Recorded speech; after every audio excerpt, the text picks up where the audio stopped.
You podcast listeners are smart. We say that all the time around here. Much more intelligent than your average listeners. That's why I know if you haven't already scheduled your furnace tune-up with my friends at Standard Heating and Air, you're going to do so soon. Appointments are booking up fast, so get something scheduled with Standard today. You can save $30 on a tune-up if you act fast. Keep a little walking around money in your pocket. Enjoy the show, pals of the podcast, and schedule that tune-up today at standardheating.com. The 93X Half-Assed Morning Show. 93.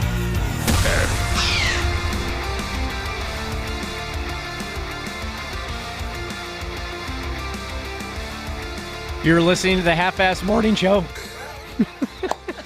What the hell was that? My favorite moment from last week. Can you play it again? Yeah. What was I listening for? Listen at the very end here. You're listening to the Half-Assed Morning Show. My voice just gave way completely. At what part? Oh, man. I was thinking about that all weekend. Were you? Yeah. I'm glad it brought you so much joy. Outside of the Cisco interview, and man, was he awesome. That voice crack was really, really good. That was a keeper. Yeah, everything fell apart there. What the hell can you do? Josh always says you can only drink so much and screw so much, and eventually you got to go back to work. Welcome to the Monday model of the 93X Half-Assed Morning Show. Did you go see your bro Cisco yesterday, Josh? No, we had that party and whatnot. Wasn't able to, but definitely was interested. I wonder if it was crazy packed. There was so much coverage on it. I'd imagine the attendance was up there. We talked to the thong song guy, Cisco, last week about his charity event that cut loose yesterday at the Mall of America, a go-kart race fundraiser, Halloween costume contest kind of a thing. I didn't hear a friggin' word about it. Yeah, I haven't seen yet either. Maybe it's still going on. He was, like you said, he was a very nice guy, and we hope he had the time of his damn life, and everyone that attended had the time of their lives, because it was a real pleasure to speak with the man over the telephone. Hopefully they raised some big money. I'd imagine they did. Like I said, I mean, it was all over. Every TV station, I think, covered it. Definitely, yeah. Well, there you friggin' go. From what we understand, our coworker Ashley has diarrhea. She's got the Danaria that I had a week or two ago. Yeah, what? You guys got to stop eating at the same restaurants or I something. guess, yeah. Sounds like she has food poisoning, too. That ain't good. That ain't She will not be making it to the studio today, so we send out a message of good luck to Ashley and her poor husband. And her poor toilets. Today would have been a good day for her to come in, though. Dr. P's going to join us later this morning. Maybe he could have prescribed her some baking soda. I don't know, whatever you do for... But for me, it's just you throw up a couple hundred times and then you're totally fine. Mm-hmm. Maybe eat some baking soda? Yeah, I don't know. I don't know what you do. I'm not sure. Sometimes you just got to clear the system out. I've been lucky. I don't think I've ever had food poisoning. Oh, it's miserable. I feel for her. That's what you tell me. That's what you tell. I trust you. But for me, I mean, Dana, you tell me. I never had it out both ends like you. Oh, yeah. It was a complete system evacuation. Yeah, for me, it was just barfing. And honestly, I think it was somewhere around 100 times. It was ridiculous. I had it 3 times. Absolutely miserable. You're sleeping on the bathroom floor. Yep. But the last time where there's just nothing left other than maybe future food somehow you're throwing up, I was completely fine. Yeah. Were you the same way? Yeah. I was terribly sick and then totally fine. Yeah, it kind of switches on a dime on you like that. Ashley has diarrhea. Yeah, that's pretty funny. So from what we understand, she will not be making an appearance this morning. Yeah, her husband's dealing with a kid who poops nonstop and now a wife who's pooping nonstop. Oh, the kid's having some issues too? Or you just mean as It's usual? been a kid in general. Gotcha. Babies in general just poop, don't they? You've had them, I haven't. Do they poop? I don't know. It's kind of my wife's thing. I was barely around. Yes, they poop quite a bit, Dana. But at first, it's not disgusting. Once they get into real food, game changer. That's when things get nasty. Sounds awful. So, Cubby, this is it now. The big lead up to Halloween. Are you all set and ready to entertain the neighborhood? Well, so yesterday there was a little hitch in the giddy up because... Was there a fire? No fire, luckily. We, for the first year, we're not going to, I should say the first year in 2 decades, we're not going to be taking kids out trick-or-treating. My son's going to a party, my youngest, The older kids, they're bar hopping and whatever older kids do. Yeah, they're old.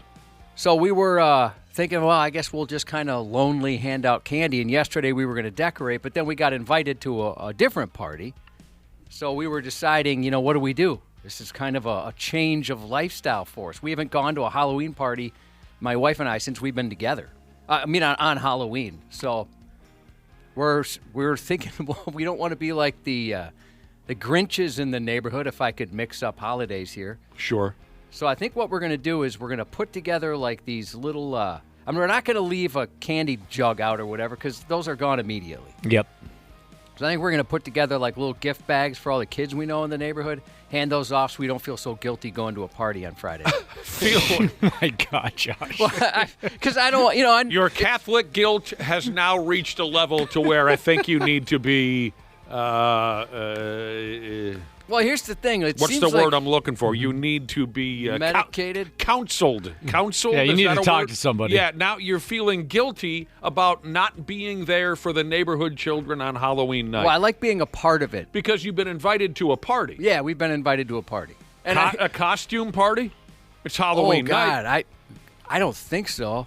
Well, why wouldn't it be a costume? This was through my wife. She never said anything about a costume party. Dang, that would be a game changer. But we felt kind of stupid saying, well, we'd love to, but we got to hand out Halloween candy. You know what I'm saying? Right. But, it just seems like it's different. I know some neighborhoods, they'll text in and say it's incredible. Hundreds of kids. And I've never, when I grew up in Minneapolis, it was kind of like that. But since I've moved, I've never experienced that. So, and I've noticed, we've been on our new place 6 years. Every year there's less and less homes that get involved, right? So it's like, you're walking a block between houses to get to the next one. Although I will. So you feel a little bit of obligation to be that character in your neighborhood since it's not quite Halloween town. Like you just said, it's not like every house is involved. You feel obligated to be involved so the kids are entertained. Yeah, so there's a couple of houses doing it. But, I will say, this came down to the wire yesterday. As I'm pulling out our Halloween decorations. So just kind of put those back, and I guess we'll just be handing out those Just gift let bags. it go, dude. Just let it go. It's okay. Feels weird. I'm going to play the role of your counselor here. It's okay that you aren't blowing the doors off this Halloween. It's okay that the kids just walk right past your house and find a different one. I'm totally going to come egg your house, Josh. That would suck. I've had that happen before. No candy? Come on, a-hole. Don't let this bother you. Don't let this trouble you. I know how you're wired. You're going to worry that the kids and the parents are going to... we went through a bunch of scenarios like, maybe we could pay somebody to hand out candy. For Christ's sake, go to a party and get drunk. Our moms are getting a little too old to get up and down to answer the door. And forget stuff like about that. the kids. Forget about your moms. Forget about your obligation to the neighborhood. Go to a party Friday night with your wife. I think we will. And get very drunk. Just relax. I agree. 715 Vikings fan Jesus said, go to the party. Kids don't trick-or-treat on Halloween anymore. They go to these big, safe trick-or-treat parking lot events. Yeah, you see more and more articles in the last few years saying exactly that. It was like trunk or treat or something that they call it? Yeah, those trunk or treats. And I think it kind of got going during the pandemic because those, for 2 years, people would just set up like a folding table at the end of their driveway, right? And you came up, you grabbed a Snickers and then some hand sanitizer and moved on. Have you seen the price of candy? One of our listeners is asking. No, I have not. Oh, yeah. The price of candy is... Chocolate's up double digits. Yeah, I've definitely looked. Wisco male nurse Jesus says the price of candy is off the charts. Go to the party, you'll save money in the end. What do you bring to a Halloween party? Like the same thing you'd bring to any other party? Some booze or something? Booze. I wouldn't bring a damn thing. Oh, you wouldn't? No. All right, maybe I won't bring anything then. No, the people that host the party. That's all on them? Yeah. Hey, you don't bring like a gift of anything? Are they close friends? There are my new friends. Maybe Remember I was telling you about I was stressed like, oh, no, new friends. But yeah, they're new friends. So maybe bring a bottle of liquor, but I mean... I usually only bring a bottle of hooch if it's like a pal. Here you go. A case of beer. Here you go. If it's someone that I don't really know that well, hell, it's on them to entertain me. So don't worry about that either. Just show up. Eat, drink, have a good time. It's going to torture you all week long, isn't it? Well, when I came up with the gift bag idea, I felt a little better about it. You might leave But then you know how it is nowadays? I asked my wife, I'm like, well, now we live in a time where is somebody going to be offended because there's complex carbohydrates? Stop doing this to yourself. Stop doing this to yourself. Go to the party Friday night. Have a good time. Oh, man. Medical Device Jesus said they already took their kids trick-or-treating at the Children's Museum, and it was packed. The Children's Museum? Yeah. There's all kinds of things you can get involved in. You guys mentioned trunk or treat. That's a different time. It's been settled, by the way. Entertainment Weekly has settled this argument. Count Dracula is the best horror villain of all time. And I think the sumbitch earned it. I mean, he's awesome. He's been a thing since when? When did they first talk? When were books and movies first made? Well, Count Dracula, it's like based on a real dude, right? So, I mean, we're going back hundreds of years. Hundreds of years. Based on, right. I had forgotten that. He's based on, the character of Count Dracula is based on, is it Nosferatu? Was it Nostradamus? No, or not Nostradamus. No. Neferatu. Yeah, I know what you're talking about. Yeah, Neferatu, whatever. Yeah, you go way back hundreds and hundreds of years. So Books. the Bram Stoker one, or Stoker, excuse me, Stoker is the device I'm getting Dana for Christmas. I spoiled it. You're getting the Bram Stoker. Can't wait. Yeah, Bram Stoker. Count Dracula, the novel, 1897. Oh, for Pete's sake, 1897. Yeah, I'm trying to see the dude. So I think that Dracula earned that number one ranking. Staying power. That's what I was for several years in a row as a kid, is Dracula. I loved being Dracula. He's had incredible staying power. He's an iconic character. You've seen Count Dracula in many different forms in movies and television and books. This is it, Vlad the Impaler. That's the guy, right? Yeah. Thank you, Brotherhood. That's him. Vlad. That's not an intimidating name. Count Dracula is more intimidating. Well, you don't think Vlad the Impaler No, is... Vlad sounds like a dude that could help you out with your homework. Huh. I got you. You Well, think... well, the Impaler, of course. I'm just saying Vlad, just the name Vlad. What if they used the full name, Vladimir? That's not intimidating? That seems like he'd be an awesome choreographer. I'll go along with it. Entertainment Weekly took on the difficult task of ranking the best horror villains of all time. Not necessarily scariest, just the best. And because of Count Dracula checking in all the way back in 1897, I think he earned it. There's 25 of these peckerheads. Horror villains. From 25 to 1, we start with the creature from the Black Lagoon. Gillman is his nickname. It's way before my time. I didn't see that. Did you ever see that one? I don't think so, but obviously I've seen the old black and white clips on my television around this time of year since I was a kid. I don't think I ever sat down and watched the creature from the by God Black Lagoon. Mr. Hyde, otherwise... Yeah, he was a dick. Otherwise known as Dr. Jekyll, at number 24. Number 23, I saw this movie and it was just terrible. The Babadook. Yeah, I didn't see that because of you saying don't waste your time. But that was another one I thought was reviewed really well. Oh, it's horrible. Horrible. Nothing scary about it. Terrible, terrible movie. Number 22 is Leatherface. Yeah, that's a good one. Surprised that one's on higher. Me too. From the Texas Chainsaw Massacre. I am a Leatherface fan. I love that original movie. And he was a nutty kind of a guy. He really was. And so was the rest of his family. I'm not trying to start trouble, but... No, I know. I I sent Nick a hot take yesterday on John Wayne Gacy that I don't care how many compliments you want to throw at that guy. He's insane. And he's a bad dude. Whoa. Now, I'm not trying to be a dick or controversial, but No, it's okay. I watched the first 2 episodes of the new series, I think on Peacock. John Wayne Gacy now has the spotlight. Ed Gein for a while there. Now it's John Wayne. Yeah, okay. That's the new one, and that guy's a complete maniac. But holy cow, was he likable, according to this. I watched a couple of movies on the man's life, and he's like Dr. Jekyll and Mr. Hyde. really, really disturbing. Just one of the worst piles of garbage we've ever had the misfortune of calling a fellow human being. I know you know the generals, Dana, but do you know more about him? No, I've intentionally not learned anything about him. You don't want to know. Yeah, well, exactly. This is good. I'm 2 episodes in, but I read a lot about it before the series, before I started watching it. It doesn't focus on the gore. And the director even said, I want to focus on the victims. And so at this point, we haven't seen anything, and it sounds like maybe they're not going to show anything. They just kind of talk about his crimes.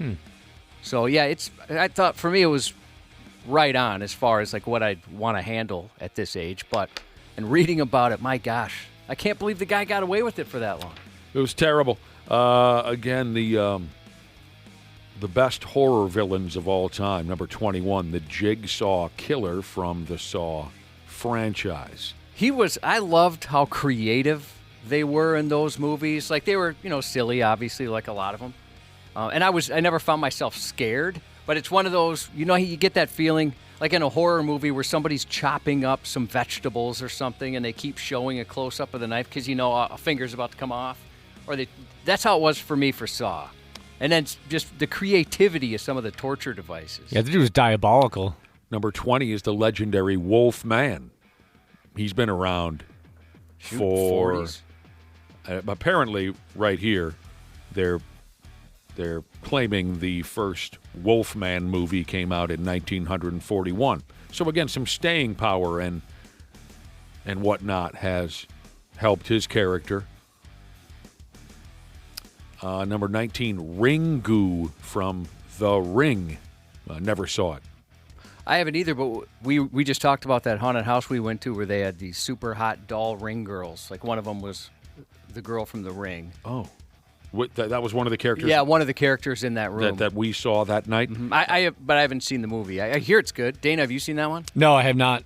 The 18th best horror villain, Annie Wilkes from the movie Misery, or the book, too. I believe it was also a book. Misery. The movie came out in 1990. Yeah, that was a good movie. It was all right. Oh, really? You didn't like it that much? I mean, I thought it was okay. I thought it was great. And it ruined Kathy Bates for me. I mean, I just can't look at her as a normal person anymore. She was so creepy and awful in that movie. I can't shake it. She's still that character for you? Yeah, even though she's been a lovely person in many movies since. Man. Oh, that hobbling scene? My goodness, that was terrible. She broke his ankles for him. Chicks, I'll break your ankles on the basketball court or a sheet of ice. Oh, of course. Chicks are shady. And Annie Wilkes is a good example of that. Number 17, The Phantom from The Phantom of the Opera. I saw that musical in Vegas. It was excellent. Yeah? Yeah. Who played the role of the Phantom? Was it Sebastian Bach or Paul Stanley? I wish. No, it was a dude. Both of those hard rock lead singers did play the role of the Phantom. On one level or another. I don't know if it was on, what do they call that spot? Broadway? Broadway, I don't know. But they both did. Here's your shot at winning $1,000 at $5K a day, and we'll get right back to this list of scary horror movie characters. Text the number 95819, and along with that, text the national keyword WIN to 95819. It's the only way to win that $5K a day money. And do it right flipping now. We'll text you back to confirm your entry, data and messaging rates. They may apply. I got to warn you, they may apply. If you text and drive, you take it to your effing grave. Your effing grave. That was I wanted to add a little bit of Herb Brooks into, I don't know why, Josh, but I wanted to add a little Herb Brooks into our 5K a day. Well, he's notable for being inspirational, so that was a good choice. Okay.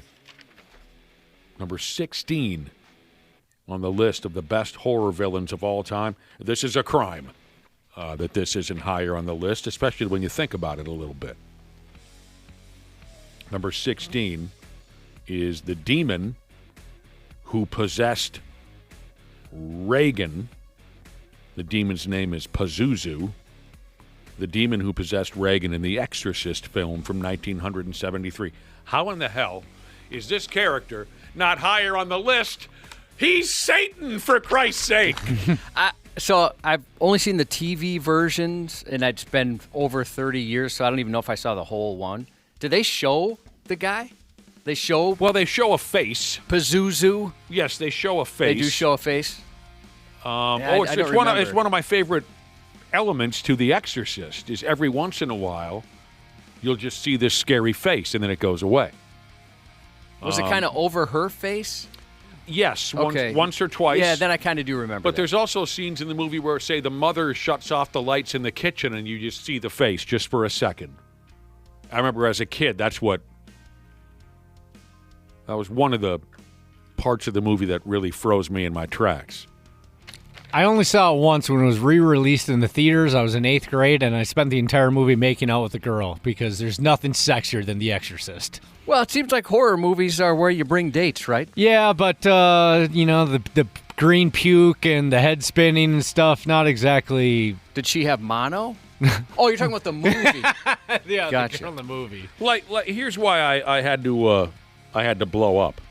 I mean, Pazuzu, Satan himself, whatever character it is that possesses Reagan in The Exorcist, it killed a couple of priests. It possessed. That's pretty evil. It possessed a child, for God's sake. It made a child do unholy things. How is that not more evil than number 4 on the list is Norman Bates, a nutty bastard with mommy issues? How the hell did Pazuzu not rank higher? But you had to be there. You had to be there, I guess. Number 15, Hellraiser, Pinhead from Hellraiser. Oh, by the way, I just got a text message. You know who agrees that Pazuzu from The Exorcist should be higher on the list? Who dat? In fact, they say Pazuzu should be number 1 on the list of the best horror villains of all time. The Clayboy. Oh, he wow. agrees. I just got a text from legendary play-by-play man Clay Matvick, who probably had nightmares the same way I did when he first watched The Exorcist. He said Pazuzu should be number 1. You are correct, Clay, and you're still a pimp. Pinhead from the Hellraiser movies, I have to be totally honest with you, never sat through any of them all the way through. Yeah, I haven't either. Number 14, oh, God, The Invisible Man. I do like that movie that came out a number of years ago called, I think it was called The Invisible Man. I don't know. Rich guy, he makes himself invisible. He tortures his ex-girlfriend. The movie's 5, 6, 7, 8 years old. You guys remember that one? Yeah. I thought that was pretty good. It was okay. Yeah. Number 13, The Shark. Dana would use his at the YMWCA women's shower. The YWCA. Number 13 is The Shark from Jaws, Josh. Oh. That's stupid that's involved in this. Yeah, that doesn't count. That doesn't count. It's number 12, It's Carrie. not a possessed shark. No, it's just a shark. A dick shark. Yeah, it ate some people. It bit Quint in half. You ever seen a shark's eyes, Josh? Oh, yeah, I've heard it described. Like a doll's eyes, the lifeless eyes. Number 12 is Carrie White. They're all going to laugh at you. Carrie White from the movie Carrie in 1976. We talked about it a few days ago. I love that movie. I wasn't prepared for the opening scene of Carrie. Speaking of women's locker rooms, Oh, sure. nobody told me that was going to happen. Yeah, there was a period.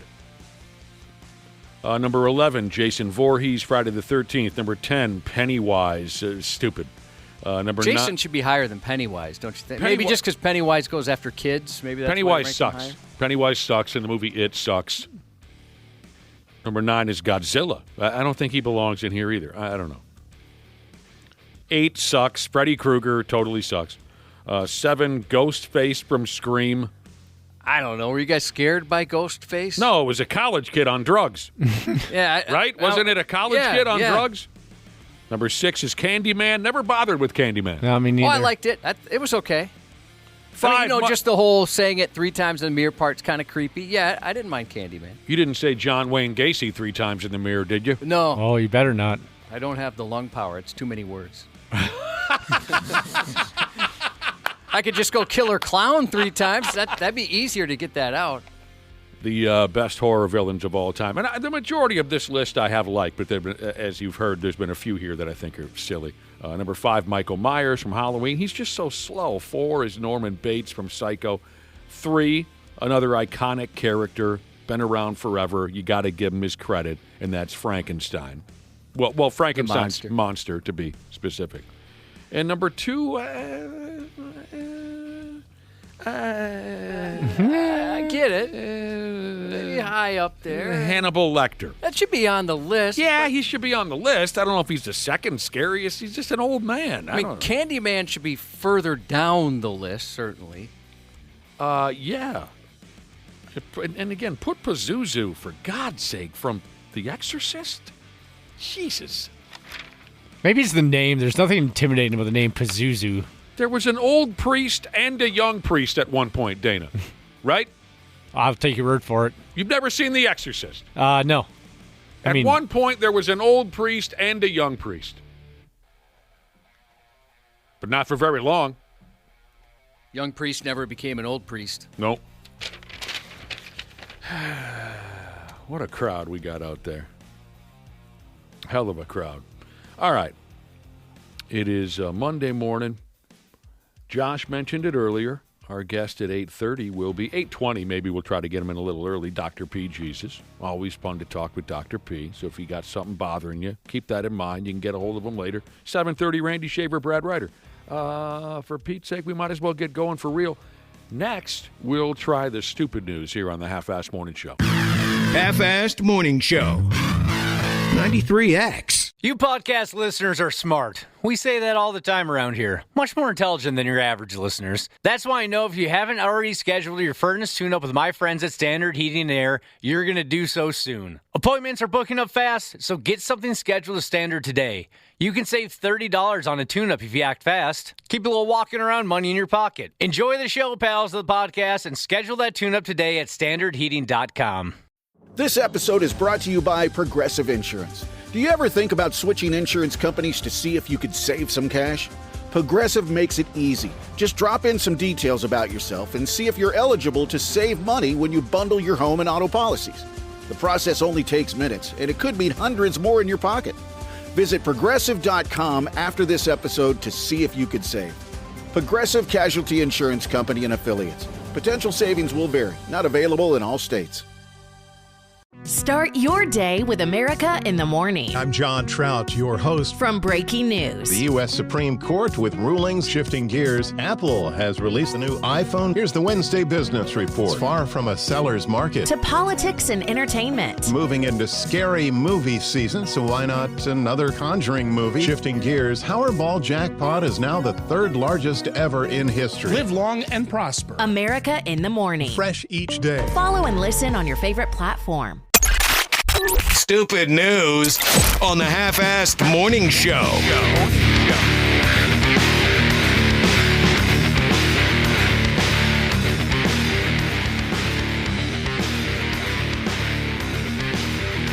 Oh, boy.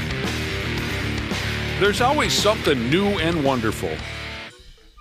Brilliant scientists are always, Josh, coming up with new and wonderful gimmicks to help us out one way or another. Says here now, Japanese and American scientific researchers have upped and developed a treatment for people who can't breathe through their lungs. By damn. Can't breathe through your lungs. That sounds like a hell of a challenge. So, for folks who struggle breathing through their lungs, these researchers, scientists, have come up with something called butt breathing. They're working on it. About time. You having problems breathing? Sometimes. What was the old joke? Stephen Wright, he says, I've been taking Lamaze classes. No one's having a baby. I'm just having trouble breathing. So for folks who struggle breathing through their lungs, they've come up with something called butt breathing. They're running through trials and whatnot with this butt breathing gimmick. And apparently what this does, it delivers oxygen to the bloodstream through your dirty monkey button. H-back/R and stuff Jesus says he can exhale through it. But yeah, inhaling is a completely different thing. Absolutely. What a talent that would be if you could do something like that. Well, here's where they got the idea, Cubby, according to the story here in front of me. It says here, loaches, L-O-A-C-H-E-S, loaches, a bottom-dwelling fish, don't you know? They have the hilarious ability to breathe through their ass. And they're not alone. Turtles, you like turtles. I like turtles. Some pigs, Sasha Grey, they can all absorb oxygen through their ass. So knowing that, scientists looked into whether or not humans with blocked airways and clogged lungs could do something similar using a technique called enteral ventilation. And it works like an enema. A tube is forcefully rammed up your tender bottom, and then what they call here oxygen-rich liquid is pumped straight into your cornhole for you. And then the ass oxygen passes through the intestinal walls and into the bloodstream, bypassing the lungs. I'm not sure I understand any of that, but there it is. So it's kind of like a butt chug. Yeah, pretty much, yeah. Frightened animals have been tested with this already. Oh, no. Why are we doing this to animals? And now in Japan, these ass-worshipping scientists have begun testing this routine on unwilling humans. I think they're willing. There's great detail here as to what these human victims or volunteers have to endure with the testing. Okay? Like I said, they're just in the beginning stages of the human research. So the routine goes like this. So far, this is what they've accomplished so far. The scientists fire this ass oxygen juice up some poor bastard's can, and just when the volunteer thinks that the fun and games is over, then the test subject has to try and hold in the juice for as long as possible. So it's more or less like a Code Brown Iron Man contest. They fire it into your can, and then you've got to clinch up and hold it for as long as possible. God help us, Josh, what a miserable way to make $20. But this might end up saving lives in the long run. Butt breathing. Yeah, I guess if it meant saving a life, I'd butt bong if I had to. But can you imagine? I mean, like during the pandemic, the people who had breathing issues, premature babies, things like this, if they could get this going, what a lifesaver it would be. You'd butt bong to save my life, Josh? I would. Well, Yes. he said a life. I thought that was you speaking, Nick. Yeah. That was Dana? Dana asked if you would save his life by butt breathing. Now, my mom used to say, if you have nothing nice to say nothing at all. So I'm not going to answer that question. Fair enough.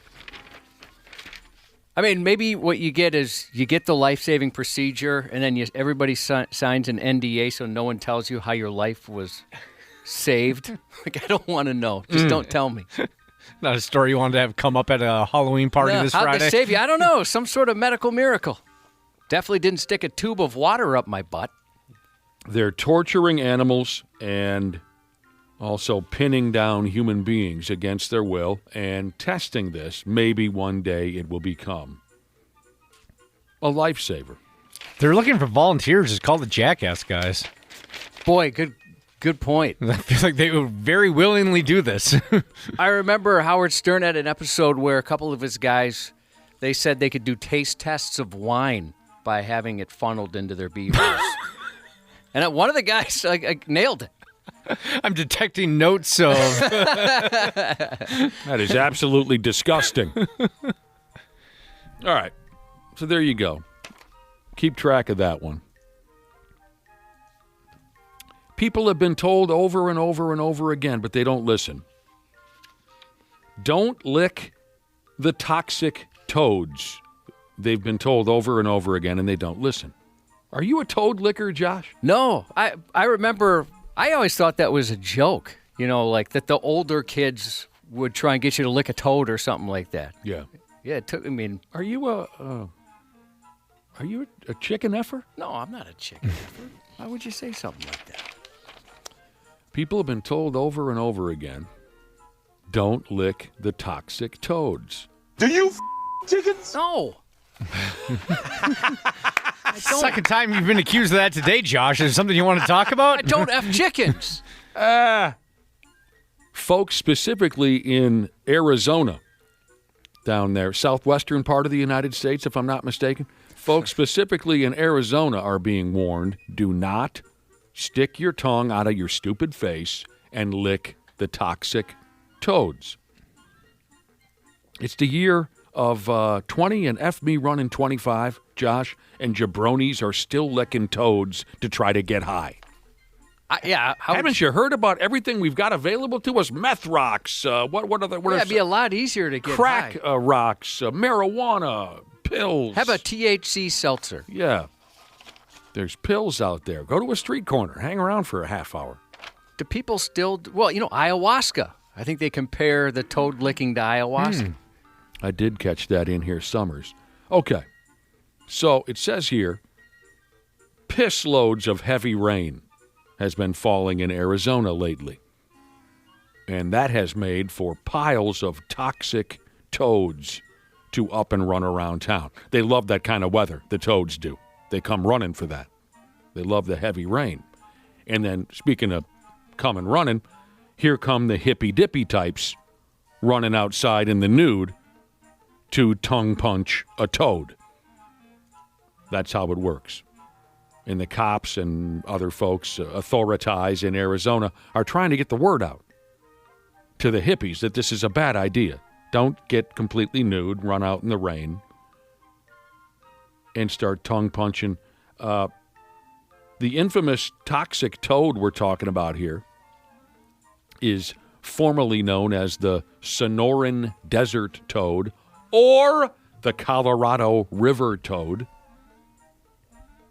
Experts and such say those little peckerheads can kill you dead. Their cold, wet, warty frog skin has dangerous neurotoxins pouring out of it. I mean, yeah, they look riddled with something. They're disgusting. Idiots think it's a hilarious way to get high for free.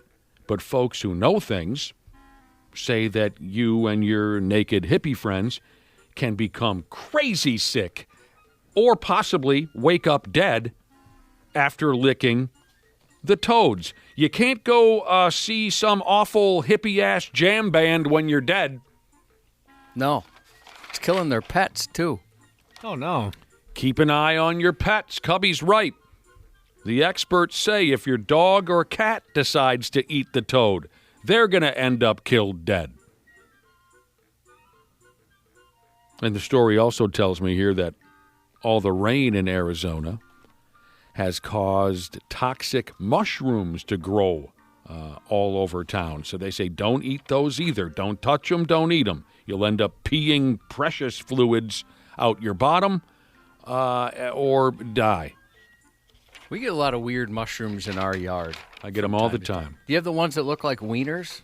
Like there was one I was embarrassed by, and it just grew like crazy. Well, like somebody watching a Sasha Grey video. It popped out of the ground. I think a friend of yours might be playing a prank on you. Possibly. My mushrooms don't grow to look like wieners. Yeah, I had like a couple of wiener mushrooms. They grow to look like the like an overhead shot of the old Metrodome. That's what the mushrooms look like. What do yours taste like? Oh, I don't eat them yet. I eat mine all. You shouldn't. Oh, I eat them up all the time. It's a bad idea. They're great. 20 and 25. There's a dealer on every corner ready to sign you up for legitimate bathtub-made street drugs. But kids are still running around naked licking toads. Doesn't make any sense to me. It's cost effective. Yeah, I guess. Maybe that's it. It's a cheap high. Yep, that's the deal. It's free. Different people have different ideas as to what Halloween is all about. Here we are. Oh, my God. I can't believe it. We're only 4 days away from... Some of us think of Halloween as maybe a reason for a massive beer party. Josh is going to an uncorked kegger Friday night for Halloween. I'm very excited for you. Yeah, we'll see how it goes. It's been a long time. Some like to watch hours and hours of scary movies. Some just like the candy. Some of us think of Halloween as a chance to go see college-age girls nearly naked at our neighborhood bar. That's how it used to be when I was a younger man. Oh, God. That was the goal. Yeah. I always love the morning after you see someone doing a walk of shame in like a nurse's outfit, and I don't think she's going to work right now. No. Well, the world's oldest profession might say otherwise. Yeah, you can see that now and again. But there's another crowd out there that embrace the evil theme of Halloween. And they do gross, violent things. You know the types. As a matter of fact, there's a town out there in Spain that won't let anyone, and I think I've heard of this here in town as well. But the gimmick they have going in this little town in Spain, they won't let anyone adopt a black cat this time of year because they don't want nut jobs using the kiddies for what they call here Halloween rituals. I think I've heard the same Yes, gimmick. it has happened here. And not necessarily for the Halloween rituals, just because people go, oh, a black cat, wouldn't that be fun for Halloween? And then afterwards go, I don't want to take care for a cat, and then bring it back. Right. Versus just chopping them up and whatnot. So there will be no black cat adoptions all the way through November 10th in this little town in Spain, trying to keep the weirdos away. That's sad that there's been enough instances where they got to institute a policy of sorts. They had to make a rule. I got myself a black little kitty at the house. He's pretty nice. He's not feeling well lately. The local newspaper in Spain even said adoption requests for black cats do increase close to Halloween. And in the past, some sick bastards have used them for ritual purposes. Like Josh said, killing them and cutting them up. It's just the worst. But also something Josh mentioned, there are some people who adopt the cat just for their stupid Halloween party or just for decoration. What? And then, after Halloween's over, they don't know how to take care of it. They end up bringing the damn thing right back to the pound. Animal welfare groups have said that cats can be hurt, killed, or used as props. They've got documentation that people will kill or hurt a cat, a black cat, or use it as a prop during Halloween rituals. I don't know what the hell's the matter with these people. Yeah, you got to be pretty messed up. Black cat adoption will resume after Halloween. So I guess if you're one of these whack bags, go find some other silly ritual to summon the spirit of Slender Man or whoever the hip evil character is these days. Find some other route to take. Today is National Black Cat Day, if you celebrate. You guys going to do anything? Maybe I'll play that old Janet Jackson song. I like that old Janet Jackson song where she sings Black Cat, this and that. I like the riff on that one. Doesn't that one have like a electric guitar riff in it? It sure does. That was a long time ago, but I remember that song. As a matter of fact, Cubby, I'm going to blow your mind right now. I think the music video was shot at the old Met Center. Oh, was it? That's awesome. And you guys claim I don't know stuff. Speaking of animals, this is kind of cute, I guess. You know how once in a while a derelict human being will break into jail just because they're that damn dumb and have nothing better to do? Yep. Here we have a bear that upped and broke into a zoo. And then he just kind of chilled with the incarcerated bears until somebody threw him out of the joint. This was at a zoo out there in California. The Sequoia Park Zoo is what they call the joint. They got 3 black bears living up in there. Okay?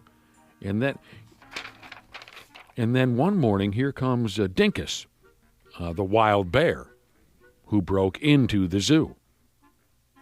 He scared the balls off of a couple of the zoo employees, who quickly realized that this prick doesn't belong there.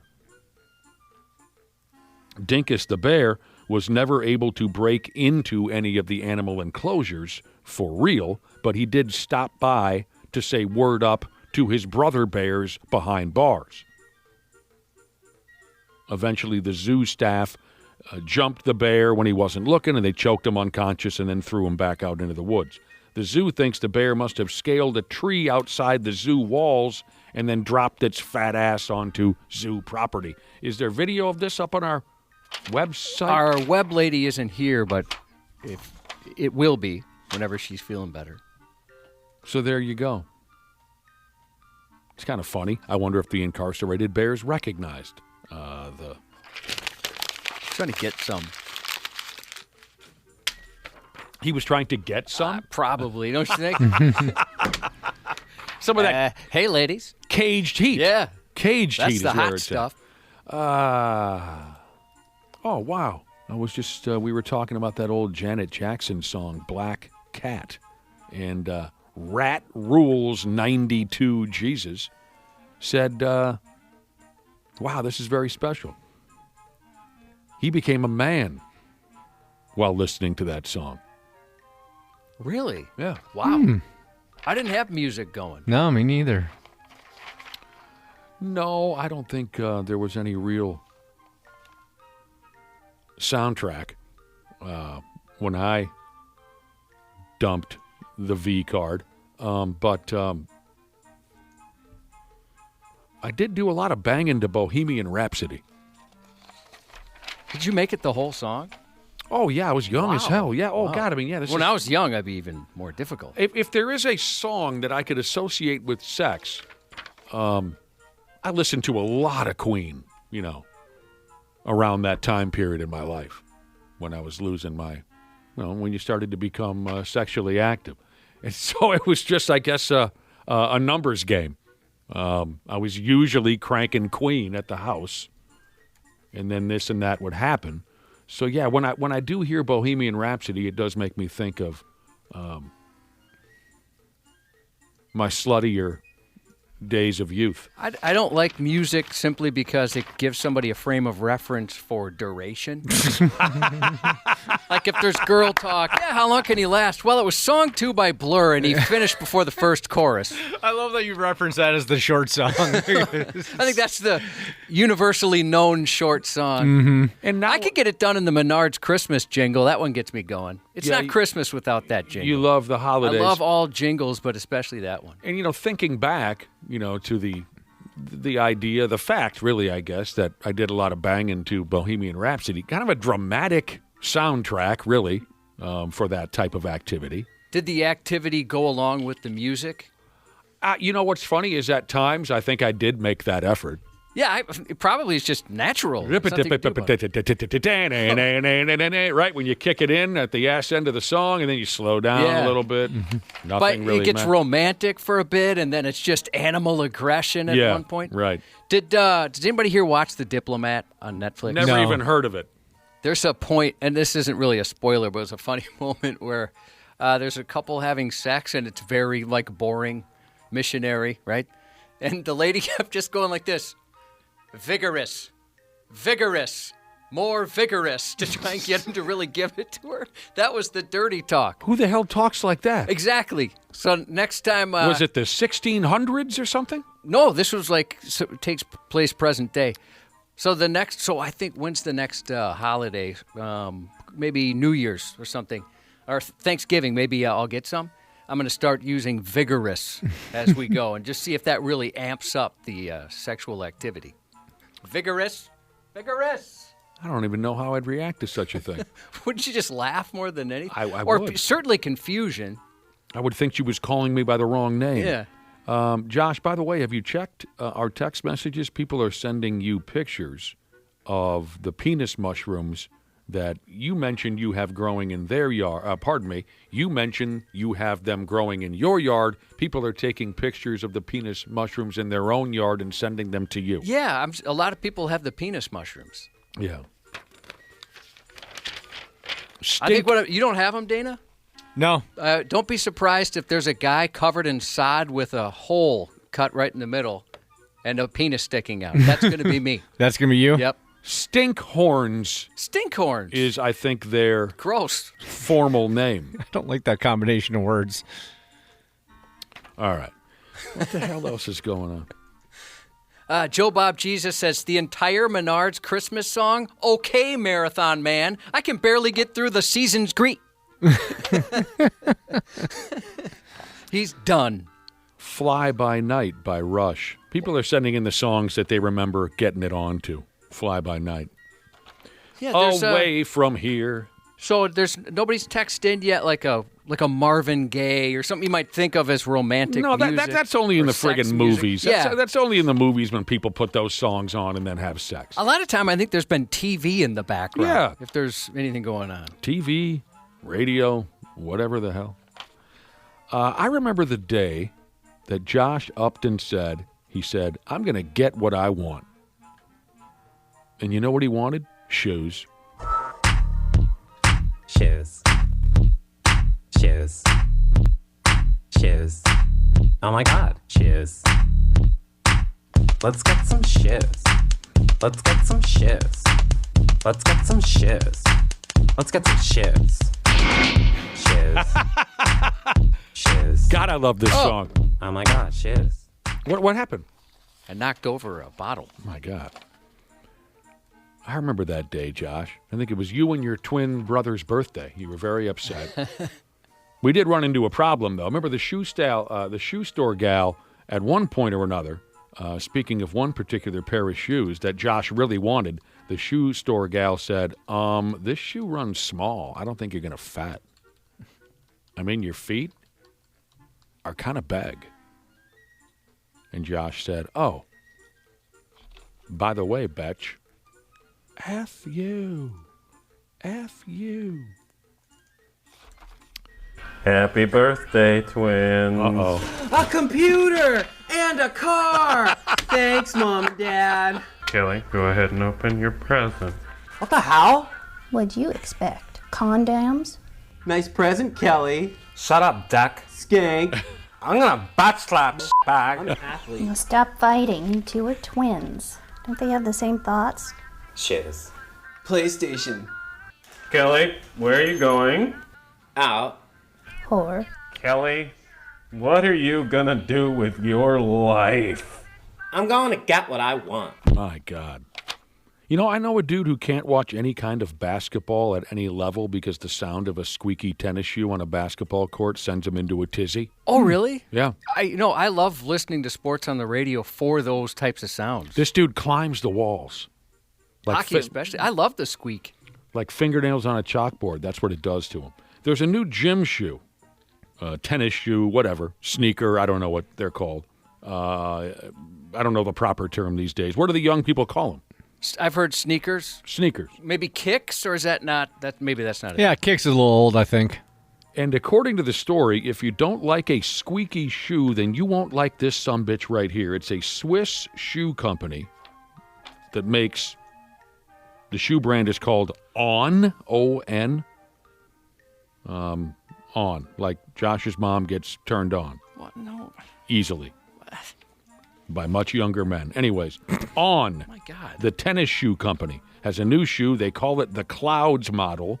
It says here they have hollow pods on the sole that are supposed to make it feel like you're walking on clouds, which sounds just glorious. Problem is, people have been bitching about how the shoes make a squeaky sound when you walk on them, and it never goes away.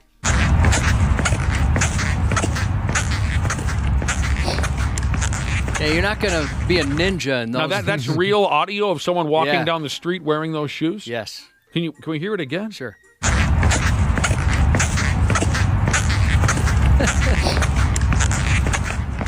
Well, that sounds miserable. Yeah, that's rough. I mean, so it's got to be one of those things where after a while something breaks down and this is happening. Because if you try them on in the store, you're going to notice something like that. I've always wanted to wear shoes that have that in there, but I have full-figured feet.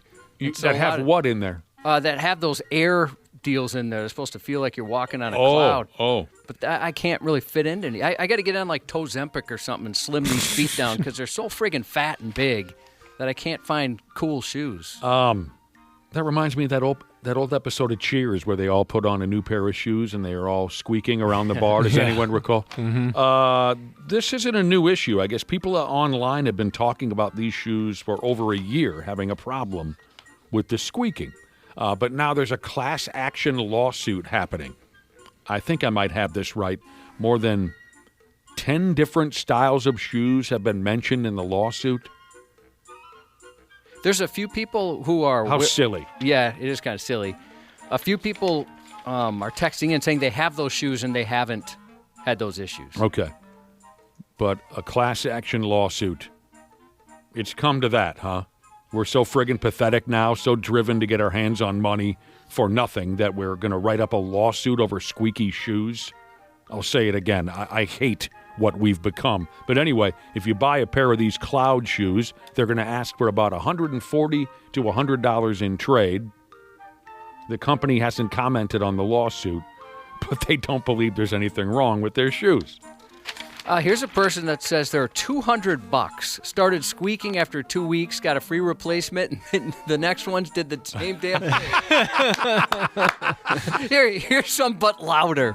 Well, yeah, I don't wear tennis shoes, so I don't know much of what the problem might be. So, but there you friggin' go. Sports on the 93X Half-Assed Morning Show. Addison Barger, not in the starting lineup, but he will come off the bench and be a left-hander off the bench.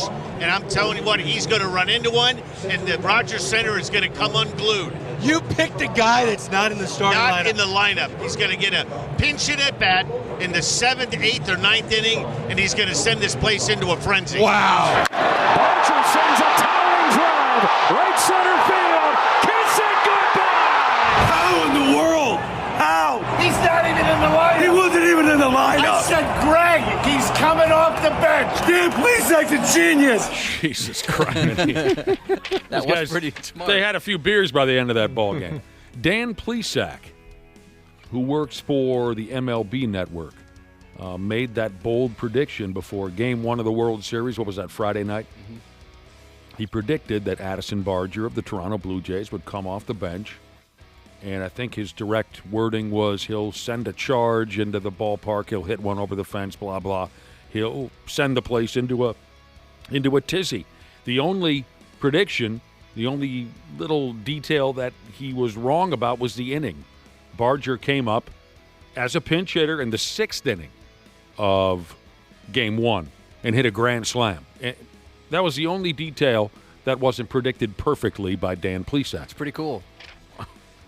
That's nice work on his part. He earned his paycheck with that one. By the way, you know what I remember about Dan Plesac? I remember when I was a kid, he pitched for the Milwaukee Brewers. Turkey Bucket, God rest his soul, Kirby Puckett, used to say that Dan Plesac was the toughest pitcher he ever faced. And I remember that Plesac was It's a pretty good compliment. Yeah, toughest pitcher he ever faced was that guy right there. What else is going on? We got Randy Shaver and Brad Ryder coming up at 7:30. World Series Game 3 on television tonight. The Wolves won their home opener. The Pigs lost again. Josh's news. I went so fast, yeah. Sorry, I should have The computer couldn't keep up. Taking my time. Josh's news is coming up next. Half-Assed Morning Show. 93X. You podcast listeners are smart. We say that all the time around here. Much more intelligent than your average listeners. That's why I know if you haven't already scheduled your furnace tune-up with my friends at Standard Heating and Air, you're going to do so soon. Appointments are booking up fast, so get something scheduled with Standard today. You can save $30 on a tune-up if you act fast. Keep a little walking around money in your pocket. Enjoy the show, pals of the podcast, and schedule that tune-up today at standardheating.com. This episode is brought to you by Progressive Insurance. You chose to hit play on this podcast today. Smart choice. Progressive loves to help people make smart choices. That's why they offer a tool called Auto Quote Explorer that allows you to compare your Progressive car insurance quote with rates from other companies. So you save time on the research and can enjoy savings when you choose the best rate for you. Give it a try after this episode at Progressive.com. Progressive Casualty Insurance Company and Affiliates. Not available in all states or situations. Prices vary based on how you buy. Start your day with America in the Morning. I'm John Trout, your host. From Breaking News. The U.S. Supreme Court with rulings. Shifting gears, Apple has released a new iPhone. Here's the Wednesday Business Report. It's far from a seller's market. To politics and entertainment. Moving into scary movie season, so why not another Conjuring movie? Shifting gears, Powerball jackpot is now the third largest ever in history. Live long and prosper. America in the Morning. Fresh each day. Follow and listen on your favorite platform. Half-assed morning show 93X. I really don't want something like a death or somebody has an injury. To me, that's too far. And I just want to know it's safe to come back to this park. My grandson loves this park. Police in Arizona are investigating after a stray bullet struck the monkey bars at a park there. And they might not have to look too far for answers. The evidence, it seems, points directly back at them. Investigators revealed the town's police department was conducting rifle training at a nearby gun club about half a mile away from the park when a shot was fired. They later confirmed that bullet had come from one of their very own officers. Whoops.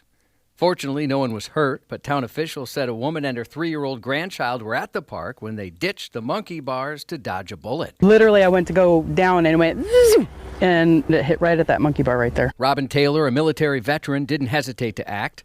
When the sharp cracks of gunfire didn't stop, she grabbed her 3-year-old grandson, ducked behind a nearby bench, and called 911. Oh, damn, there was more than one shot that came ripping through there? One got real close to her. The other ones weren't as close. Well, these guys suck at rifle training. Yeah, maybe they got to, do a 180, turn around somewhere that's not aiming at a park. The town added that this wasn't the first time something like this has happened. In 2020, several bullets from the same gun range struck the baseball field next to the playground. Son of a bitch, they got to straighten this out. When I first read the headline, Josh, I thought a stray bullet actually hit a monkey. I didn't realize it was just monkey bars. Yeah, the bars make a big difference. They do. After the monkey bar scare in Arizona, New Jersey said, "Hold my banana." Photos of wild monkeys supposedly roaming through New Jersey sent police on a frantic chase last week. Here we go. But officials now say it was an AI-generated hoax. The images, which appeared to show dozens of monkeys running loose around an apartment complex in Newark, quickly spread online and sparked a flood of calls to authorities. By Thursday morning, officers scoured the area, responding to what they believed was some sort of monkey emergency. One of the photos showed 2 monkeys digging through a dumpster, jonesing for a meal. Then, if you torqued your neck just right, you could catch a glimpse of the monkeys walking down the street, getting the funniest looks from everyone they'd meet. Those images prompted police to search nearby buildings and alleys while a local zoo stood by, ready to take custody of the little primate bastards. A coworker of mine called me and she told me to be careful, there's a monkey in the loose. And I'm like, what? A monkey in the loose? So she's like, yeah, that's the word that's going around. But after hours of searching, there were no monkeys, and investigators later confirmed the images were fake, calling the incident a hoax. That was the most New Jersey-sounding person I've ever heard in my life, by the way. So it was all AI? It was AI, yep. Residents weren't amused. Many criticized the stunt for wasting time and police resources, especially since Newark Animal Control had already dealt with a similar report just a day earlier. We need to use AI the right way, not play around too much and make things bigger than what it is. The bizarre episode comes as law enforcement agencies across the country warn about a growing TikTok trend known as the AI homeless man prank, which we talked about in Stupid News last week. where people create fake images of a homeless man standing in someone's home or outside their door, leading unsuspecting viewers to call police and report non-existent intruders. We ought to shut this AI thing off while we have the chance here. Back to the monkeys. I was sad to read that at the zoo they're getting rid of Mold-orama. You guys know where you can go get the molded apes and whatnot? Gorillas, maybe? I can't remember exactly. I think it was gorillas. I'm not sure what you mean. Yeah, I'm not At Como familiar with Zoo, this. where you put the money in and it molds you like it makes you a little gorilla. Just a little trinket? Yeah, those weren't. I mean, we looked forward to going to the zoo just to see those things. Huh. So that wasn't a thing for you guys? No, I've never heard of it I before. think it was like around decades. They left for a little bit and came back. So you end up with a little monkey character that you can hang on your keychain or something? They had a few different ones, but the I'm gorilla sorry. was always the coolest. I'm so sorry, Cubby. I appreciate that. Yeah, I feel bad that they have to go. Those were cool. Balancing life as a dedicated employee and a devoted parent isn't easy. Ask any parent. But most people manage it better than this guy. In Florida, a 35-year-old father delivering food for Uber Eats was arrested after leaving behind a special delivery from years ago. His young, special needs son, who was later found running naked and alone along the interstate. The not-so-devoted dad had a heck of an excuse, though. He told police he kept going with his deliveries because he didn't want to hurt his Uber Eats rating. It began with a call about a child seen alone on the highway as naked as when Dana climbs into bed. Yeah. When officers arrived, they spotted the boy sprinting down an off-ramp with a Good Samaritan chasing after him. The bystander managed to grab the child just before they reached the edge of oncoming traffic. It was like we were running a quarter-mile run, and I had to catch this kid really fast. Like, I'm not going to let him go out into traffic. I have to save him. Got a text saying they still have the Mold-orama at Como. Yeah, they're getting rid of them. It sounds like maybe by the end of the week. This is heartbreaking. Yeah, it sucks. Yeah, it was part of being a kid. According to police, the man and a female passenger had picked up food from a grocery store earlier that night when they suddenly realized the boy was no longer in the car. Instead of turning around, he admitted he kept driving, completing his delivery even as he passed several marked patrol cars. He knew his autistic, nonverbal son was missing, but said he didn't want to negatively affect his Uber Eats rating. When officers recovered the boy, they contacted the pair and instructed them to meet at a nearby Walgreens to pick up the child. He eventually did show up, but instead of facing police himself, he got out of the car and hid, letting the woman go retrieve the boy alone because he feared being arrested due to the incident. The woman's name was redacted from the police report, but according to the document, the responding officer recommended she be charged as well with child cruelty for allowing the man to continue making deliveries after realizing the boy was gone. And with perjury also, he wants to charge her with. Perjury? She lied to police about what really happened, initially telling officers she'd fallen asleep about 9:30 p.m., and when she woke up hours later, that's when she realized the boy was missing from his seat and called police, which turned out to be a lie. Well, next time, keep an eye on your damn kid. Yeah. I mean, they didn't even look. I get the guy wants to keep his job, but I think Uber Eats would probably get it. You know, my kid just, he's flying out the door nude, running along the freeway. That's pretty cold. A Florida elementary school teacher was taken into custody Wednesday after investigators said she falsely accused a colleague of battery. The Polk County Sheriff's Office said 45-year-old Juanita McCoy, a teacher at Lake Ship Elementary School, told police that she'd been shoulder checked by another teacher. Oh, God. That teacher was a former friend named LaTanya Miller. When deputies spoke with Miller, she denied ever touching McCoy. She explained the two had been walking toward each other on a narrow walkway when McCoy partially blocked the path, forcing her to step aside and go around.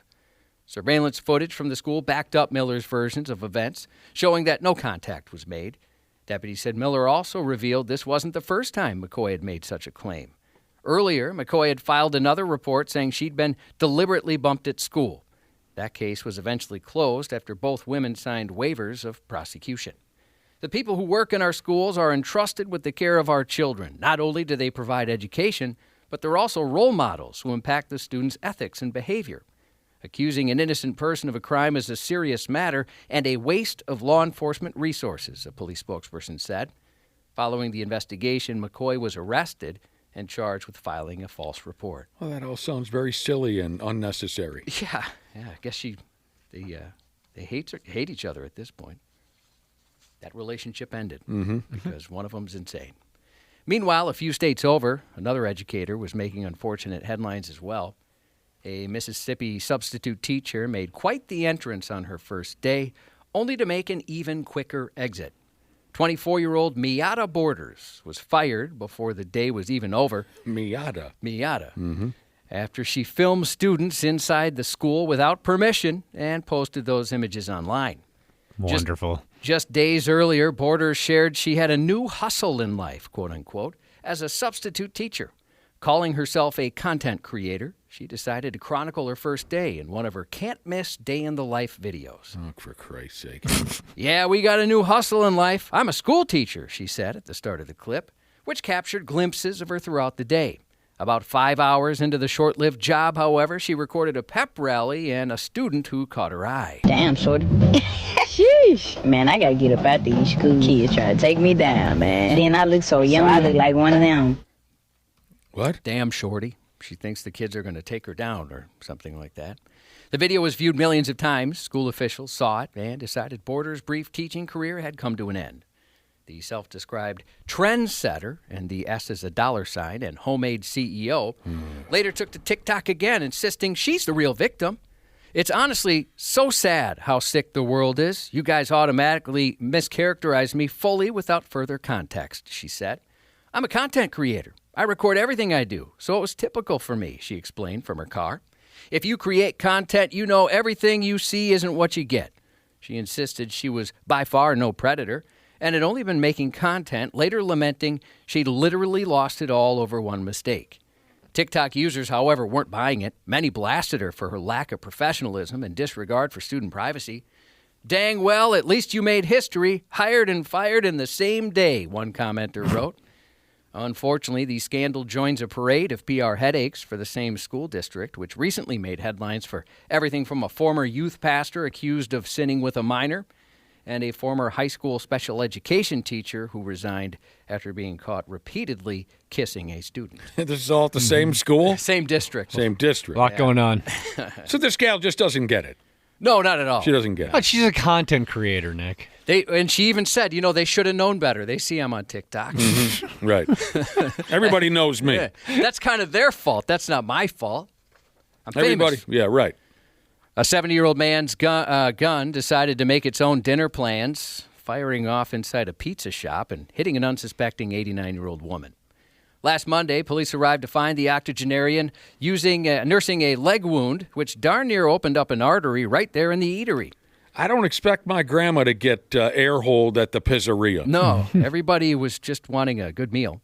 Authorities say the armed diner was enjoying a meal with two friends when he decided his sidearm needed some mid-meal maintenance.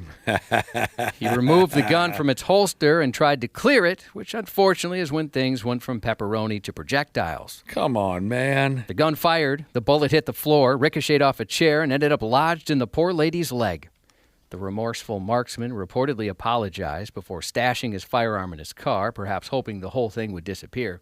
But when officers arrived, he did admit to what happened. Friggin' moron. A Louisiana man was taken into custody after hitting a woman with a microwave. Deputies responded to a call about a domestic dispute Wednesday. Yeah, he's got to picking it up off the counter and just blasting it over somebody's head. Yeah. Man. When cops arrived, a woman told them she and 36-year-old Michael Jones Jr. had gotten into a heated exchange which turned physical. According to authorities, Jones didn't just throw shade, he threw appliances. The woman told deputies he struck her with a microwave and a skillet. After he weaponized the leftover launcher and police were called, he decided he couldn't stand the heat, so he got out of the kitchen and ran from the scene. Jones was later booked on charges of aggravated battery. Man, pretty short list of people who have been hit by a microwave. Yeah, I mean, the skillet's in every cartoon we ever grew up with. Uh-huh.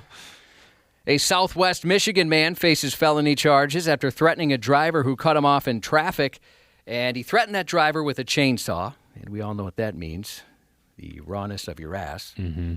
The incident began in Paw Paw when a woman pulled out of her driveway in front of 68-year-old Leonard Honkman, which caused him to Honkman.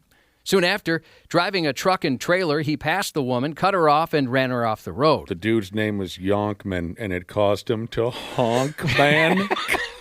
I didn't say that. You're hearing things. Oh, according me.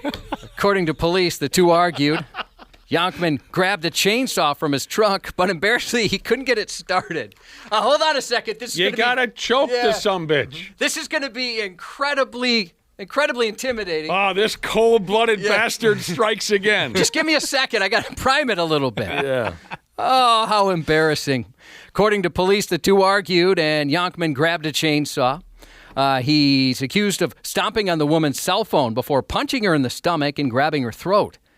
A witness saw the incident from a gas station and copied down his license plate to help police find him. I'm writing that one down as an all-timer.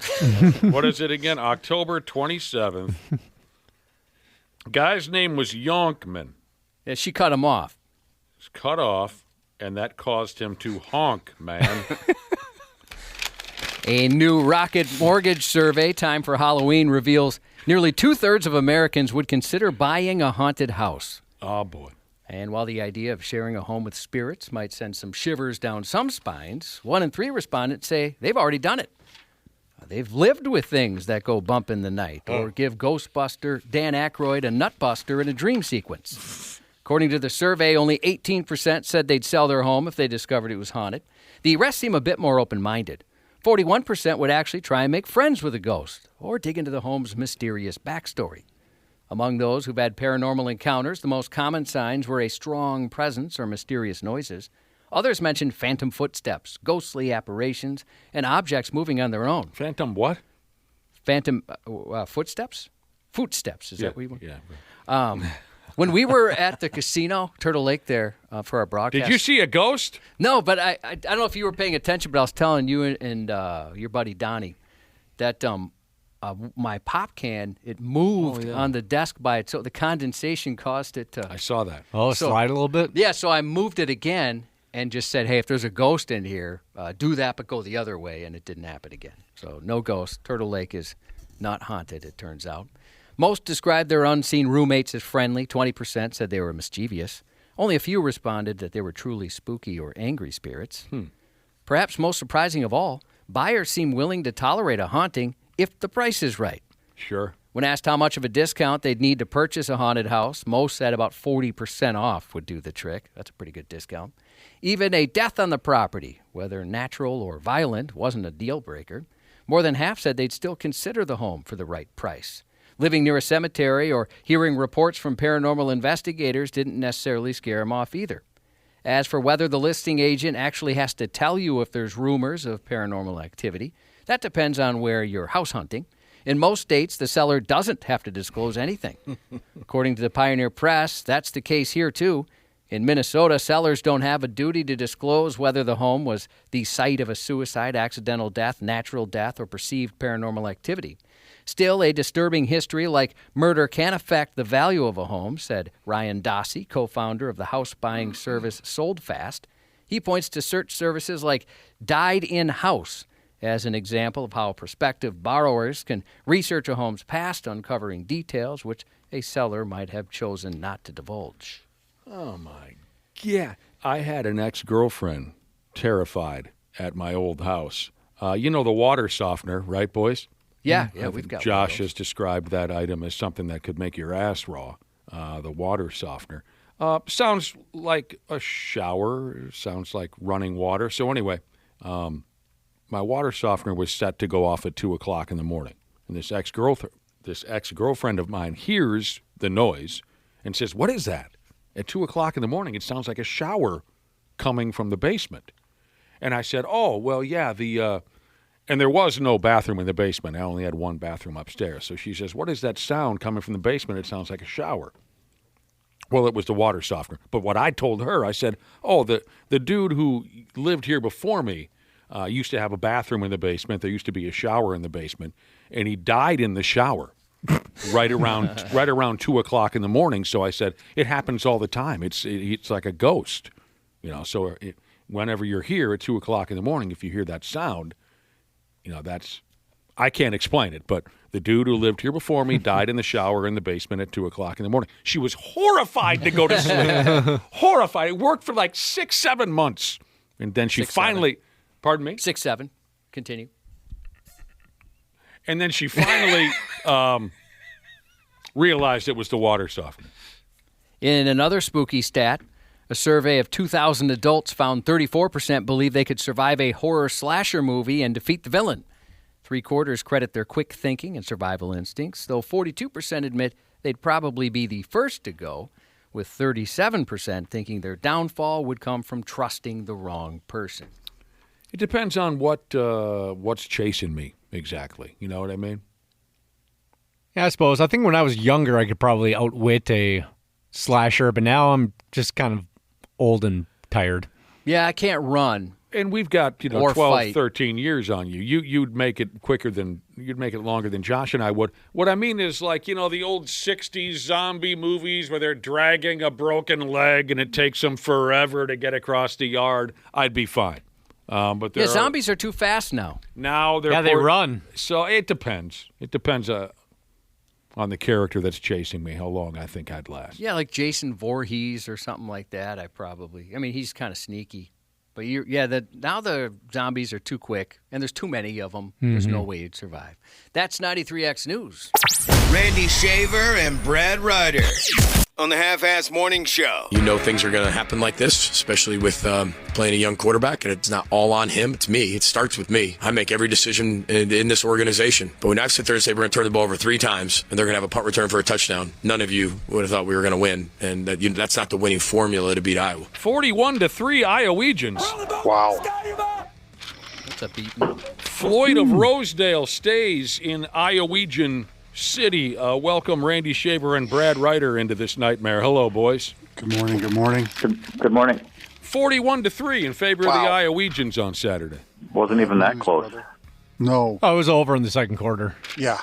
I missed it. I was driving a motor vehicle all over the state of Minnesota. I didn't get a chance to see the game. I tuned in on the radio, though, and Daryl Thompson sounded kind of bummed out. Huh? Did Ray Christensen give it away? Daryl Thompson gave it away. Daryl Thompson. I heard the tone of Daryl's voice, and I knew it wasn't good. The Golden Gophers had just 133 total yards in the ball game. They were down 31-0 at halftime. The Hawkeyes, by halftime, had a rushing, passing, defensive, and special teams touchdown. That'll do it. And Minnesota, the University of Minnesota, will host Michigan State on Saturday. That's not the way I thought that was going to play out. By damn, it wasn't. Totally agree. They weren't the only college football team to be just absolutely pumped over the weekend. Deion Sanders, University of Colorado Buffaloes ball club, lost 53-7 at Utah on Saturday night. Now check this out. They were down 43-0 at halftime, and the Buffaloes had generated negative 18 yards of total offense. It's almost impressive. How does that happen? Man, by the game's end, Colorado had 140 total yards compared to 587 for the Utes. Oh, my gosh. Of the University of... I thought Deion Sanders was going to be, this recruiting guru over there because of who he is. Didn't it start that way? I think he's done a decent job at that, but obviously things level themselves out after a while. If you just took a knee on every snap, you'd have more than 18 total yards. You're right, Brad Ryder. You're right. I'll tell you what. How was the weekend, boys? Everything good? Yeah, everything's good. Yep. It's wonderful, just absolutely wonderful. Now, there was no Minnesota Vikings disaster to endure yesterday. What from yesterday's National Football League lineup had you touching yourself? Anything special? I would say certainly last night's game in watching the Packers beat Pittsburgh last night, scoring 21 in the fourth quarter and kind of putting that game away. I guess the only other one that the Jets winning for the first time in crazy fashion. That's exciting. Yeah, holding the Bengals off at the end and going for 2 to win the game. There weren't a lot of games yesterday that I paid attention to. That was one of them. I missed that. So the Jets had their first win of the year, 39-38, not a final score, you see. And Cincinnati was up big, Nick. They were winning big. Mm-hmm. And the Jets scored 23 in the fourth quarter, Jesus, including the 2-point conversion. And, you know, this is with Justin Fields at quarterback, who had been under so much duress because of how poorly he's played. Yeah, even the owner called him out and said, look, this kid sucks. Even the owner called him out. That's right. So I would say the way the Colts and the Broncos continue to play, I mean, it's not surprising anymore. We're past the point of it being surprising, I think, but the way that their offenses are clicking, and, you know, I mean, you brought up that fourth quarter comeback. It seems to me, and maybe I'm, you know, not paying attention in other years to this, but it seems to me there's been a lot of really high-scoring fourth quarter type comebacks this year in the NFL, and I don't know what, you know, the cause of that is, or maybe it's just a, you know, 1 year type of deal, but it just seemed like there's a lot of second half points being scored in games this year.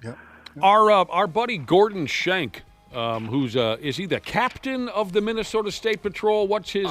He is a captain now. He is a captain of the When we have our cop segment here on the Half-Assed Morning Show, we talk to Gordon Schenk and Mike Lee, two members of the State Patrol. Gordon Schenk is from Ohio and a Cincinnati Bengals fan. Do you think yesterday he was kicking the dog, Cubby? I'm sure he was. Yeah, definitely. Yeah. He's been so defeated, and, you know, I see some of these text chains he's on where all of his partners and friends are giving him crap. I think he's just done. I would also say that the terrible loss by the Falcons yesterday with Captain Deathrocks at quarterback. They had Captain Deathrocks at quarterback? Yeah. He played, and Miami beat him 34-10 in Atlanta. Nice.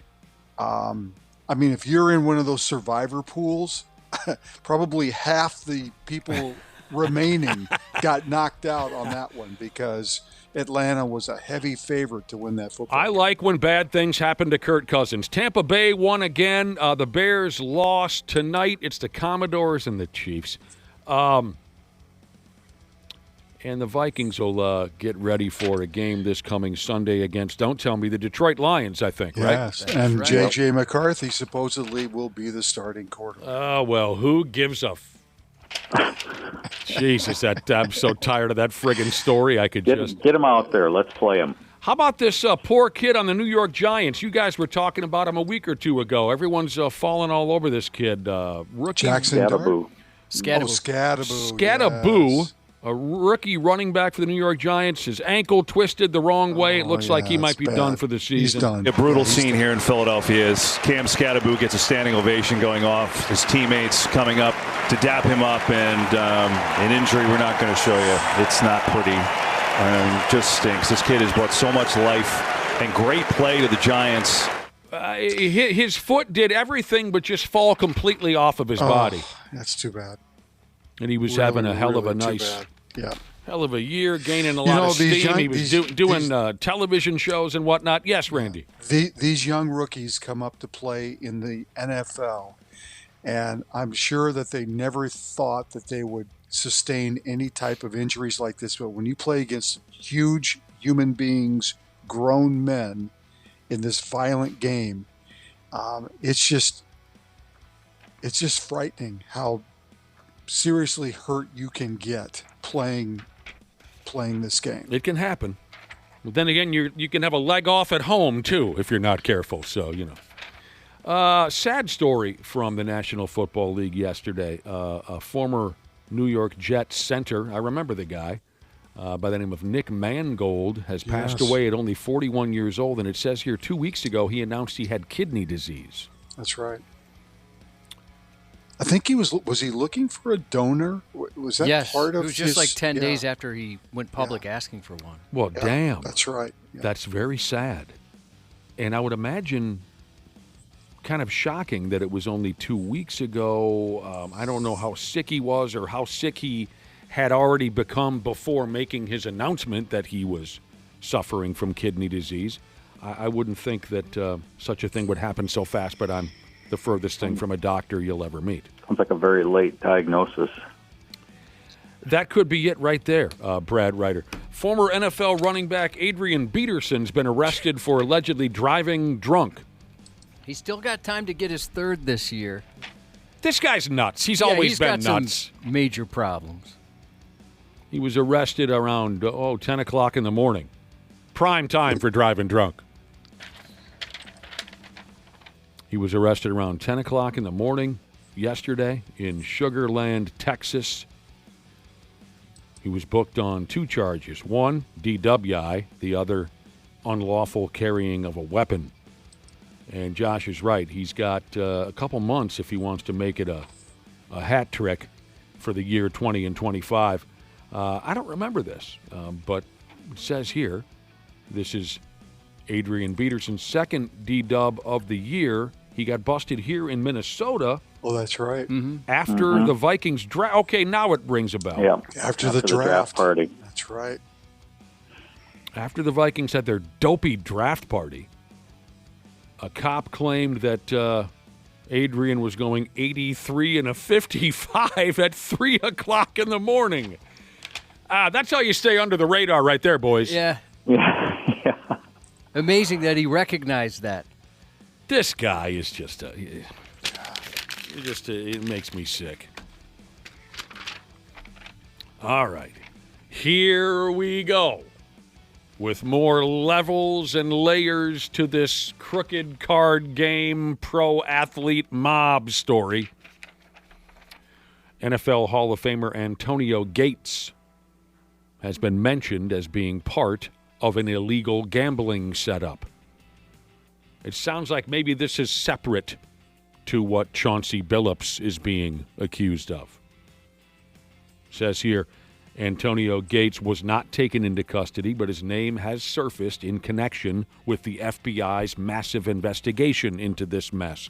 They say he may have organized a manipulated poker event similar to what Chauncey Billups now faces allegations over. Antonio Gates. Woo-wee. Great ball player. Yes. Hall of Fame ball player. Hall of Famer. And we'll get back to more of this. This isn't the last of... No. No. I mean today, Brad Ryder. I don't mean... Okay. Yeah, I mean today. We'll be talking about this for a while. Yeah. There's more today I have for you on this subject, but we're going to go here, there, back, forth. Wolves won their home opener last night. Timberwolves. Yeah, but came at a price last night. Yeah, despite A1 from Mother Effin' Day One only playing the first 3 minutes of the ball game, Edwards left the court with a trick hamstring. Now, it didn't look terribly serious. He came back to the bench in street clothes and sunglasses and watched the game from there and was up on his feet and seeming jovial and cheering on his teammates. So I'm not looking at this as a terrible month-long thing. Again, furthest thing in the world from a doctor right here, but he didn't look to be terribly addled by this. And the Timberwolves, 10 straight home opener wins. This one was not easy. I'd be A1 from day one. Mm-hmm. I'm guessing since it's October and since it's a back-to-back tonight that he probably won't play. No. Yeah. I would think it's a long shot that you'd see him on the court because they're right back at it tonight against their arch rival, the Denver Nugget. I got to get a pair of those sunglasses. The same ones he's got? Yeah, I like the looks of those. Anyone know what brand he wears? I bet they're expensive. Yeah, probably. It's probably not the gas station ones you're used to. Oh, they're not the $20 Target ones, I don't think. No, I've never spent any real money on sunglasses, but the ones that A1 was wearing. What if he's got an endorsement? Those are indoor sunglasses. Yeah. You need to find the outdoor. No, I'd like one of each. We used to work with a guy that wore sunglasses indoors all the time. Yeah. It was part of his look. That was his vibe. So it looks like, he's got like a particular pair of Oakleys. Okay. $200 and some. I like Oakleys. I do. Julius Randle handled things in Edwards' absence last night. It wasn't easy, but they beat the Indiana Pacers by 4 points. Julius had 31. Rudy Gobert, 14 points and 18 rebounds. And Naz Reid also had a pretty good game. Naz has been off to a slow start, but he had a pretty good game last night. Indiana was tough, and they were missing everybody. They're missing everybody. Yeah, Everybody. this is a team that is just patchwork right now, and is not going to have a very good year because Halliburton's out, and they lost Miles Turner to the Bucks, and yeah, they are not the same team. All right, a few of our listeners are thinking that not Kevin Garnett, that's where we're going next. A few of our listeners are thinking that Anthony Edwards' exit last night was a little suspicious, and they want to know what the under was on his points. Investigate. Who was gambling last night? Denver Nuggets. But unfortunately, that's going to be the point of conversation for all these injuries, early, whatever. We're going to be dwelling on this for years. Oh, yeah, and you're seeing people go back and look at games from 2-3 years ago of some of these players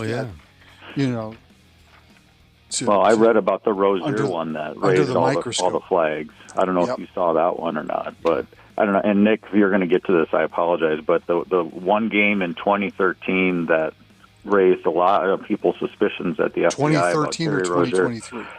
2023. There were 30 bets placed in about 45 minutes, all of them on the under on that performance that night, and that was the night that he went out with the injury after 10 minutes. Right. You're talking about Terry Rozier. Yeah. Yeah. I've heard that up and down now here. That was. Yeah. But you're right, Randy Shaver. Some goofy NBA nerd is probably going to look at thousands of ball games now and say, well, why did Kevin Durant leave here? Why? And I'm not. We're getting texts saying that usually when they get hurt before halftime, the bets are voided. Randy, you'd know better than anybody. I don't think so. That's not the case? Well, actually, I think that it depends on the site. I think on Prize Picks and other places like that, I think that is the case, that they just become a wash. But, I mean, even that can help a bettor who's put down, 5 bets. You lose that one as a wash, but if you won the other ones, you're fine. Who knows? Yeah, I don't know. Yeah. But someone's going to start pinpointing games going back 20 years. Everybody's going to examine them, yes. What is this now? Monster Truck Jesus texted in to say an NBC cameraman fell off the video board last night and is badly hurt. What game are we talking about? Oh, the NBC Sunday night game? Football? It has to be. Did you see that text, Josh? Yeah, he fell like 50 feet. A dude fell off his little perch or something? He was like on the scoreboard or something, if I remember right. I'll have to look up the story again. Yeah, he got really hurt, obviously. Sounds awful. Gosh. All right. Did they acknowledge that during the game last night? I didn't watch the game. Neither did I. Okay. No, I don't know. I didn't see anything this morning on that. Monster Truck Jesus says a cameraman fell off the video board last night and is badly hurt. We're sorry to hear that. KG, word is here, Kevin Garnett might have been scammed by the mob during one of those crooked poker games. They got KG, Cubby. I sure hope that didn't happen to KG. He deserves better than that. That's what it says here. They got KG. And the rumors are that, Chauncey. Oh, did he ring him in? Don't know. Mm-hmm. Oh, that would be terrible. That's the story. That would be terrible. That's the rumor. Yeah, those two are tight. Yeah. So, according to Pablo Torre, again, this dude, this YouTube guy who delves into all the controversial sports-related stories. According to Pablo Torre, Kevin Garnett was one of the former NBA players who played in a rigged poker game organized by Chauncey Billup. Poker News, if that means anything to you, is reporting that Garnett played in a game or two, but has not been charged and is likely a victim who was scammed by the mob. Damn, he and Chauncey were bros. That's cold. Especially doing that to my guy, KG. Right now, he's probably, if he's listening right now, he's saying, don't worry, Bass. Yeah, he's saying, thanks, Bass. Yeah. I'm all right, Bass, is what he's saying. Appreciate you, Bass. Yeah. If you don't know the story, Kevin Garnett, fresh rookie, just got off the bus here in Minneapolis. And I was lucky enough to be one of the media members to go meet him. And when I walked up to him, my God, I still remember how unbelievably young he looked. Oh, and so thin. So skinny. So tall. And there he was. We were outdoors, don't you know? Outdoors. Maybe out front of Target Center is where this happened, where they had this kind of loose, impromptu, come meet KG thing. Well, he wasn't even KG yet. He was just Kevin Garnett. That's right. That's correct. Some kid from South Carolina, wherever the hell he's from. And I just walked up and I said, "Hey, Kevin, welcome to Minneapolis." And he said, "What up, Bass?" And I looked behind myself. But in that moment, Josh, he thought I was kind of thick and heavy like Bass. That's cool. Yeah. You were Bass and I was Money. What's up, Money? Yeah, that's what he used to call me. Why is that? Did you hand him his paycheck? I have no idea. Was that specifically for you, or is that just something you said to well, folks? I don't know. I don't think he called anybody else around me that. So. Bass and Money. What else do you need, Brad Ryder?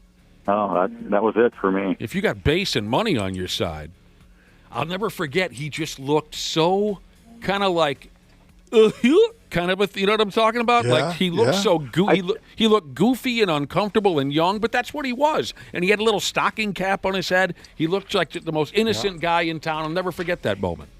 I took it as a compliment because I figured that meant he thought I was reliable. Yeah, So. of course you should take it as a compliment. Money.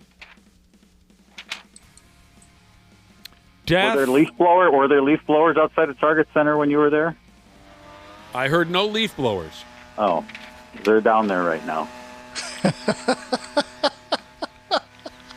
You're talking about at your office right now? Right, yeah. The bit that will never die. Well, this is the time of year. It makes sense now. Brad, I thought we already stated that I no longer want to hear about this guy until we speak to him.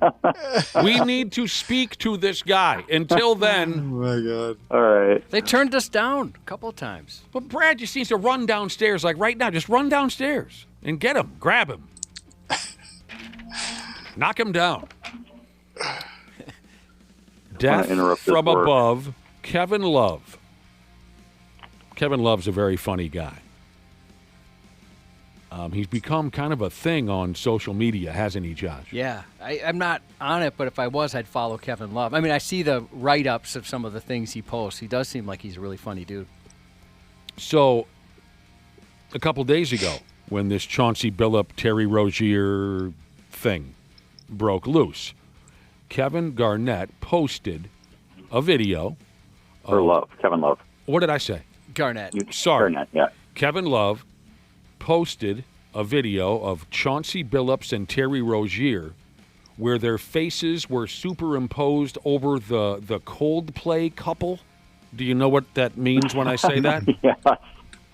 The Coldplay couple from a couple months ago that got busted and they're having their little affair and they're holding each other. And so what Kevin Love did was he superimposed Chauncey Billups and Terry Rozier's faces over the Coldplay couple's faces. And the video included the Kenny Rogers hit single, The Gambler. That's good. And the internet lost its collective mind. They thought this was the funniest thing they'd ever seen in their lives. Oh, man. But apparently, Portland Trailblazers all-time great Damian Lillard didn't like it. And he posted, "Weak ass," is what he posted, right? And then, from what the story tells me, Kevin Love and Damian Lillard had a private conversation, and Kevin Love agreed to take down the post. But I imagine there's still somewhere you can see this video. Or maybe I'm wrong. Is there somewhere you can still... I saw it after it was taken down, yeah. Okay. It's still out there if you want to try to find it. Death from above, Kevin Love. This is his thing now. Social media. He's got a very dry sense of humor. I like what he said. Remember what he said with the Angel Reese tweet a while back? Yes. Refresh my memory, though. So tell us the whole story. She tweeted out... She said, I'm going to be a basketball player, a model, an influencer, a businesswoman, all these things. She went on and on and on. Set records, create history, be the first at this and that, and win at everything in life. And he posted a tweet that said, I'm going to go ahead and take the under. That was very funny. That's simple, perfect. I'm going to take the under on all that, he said. Did he have a nickname for you? Just called you Brad? Hello, Brad. No, he just called me by name. He is very funny, though. All right, so on and on with this crooked mob poker story. A former member of the Colombo crime family named Michael Franzesi has chimed in on the subject. It says here this guy, at one point or another, headed up an illegal sports betting operation. He knows the game. And, I mean, it's nothing groundbreaking here, what the man had to say. We talked about this last week, and it all makes sense. What this Michael Franzesi guy said was, you got to understand, with athletes, gambling is an extension of their competitiveness. That's right. Yeah, we touched on that last week. Franzesi pointed to Michael Jordan's gambling issues. Charles Barkley, Michael Jordan.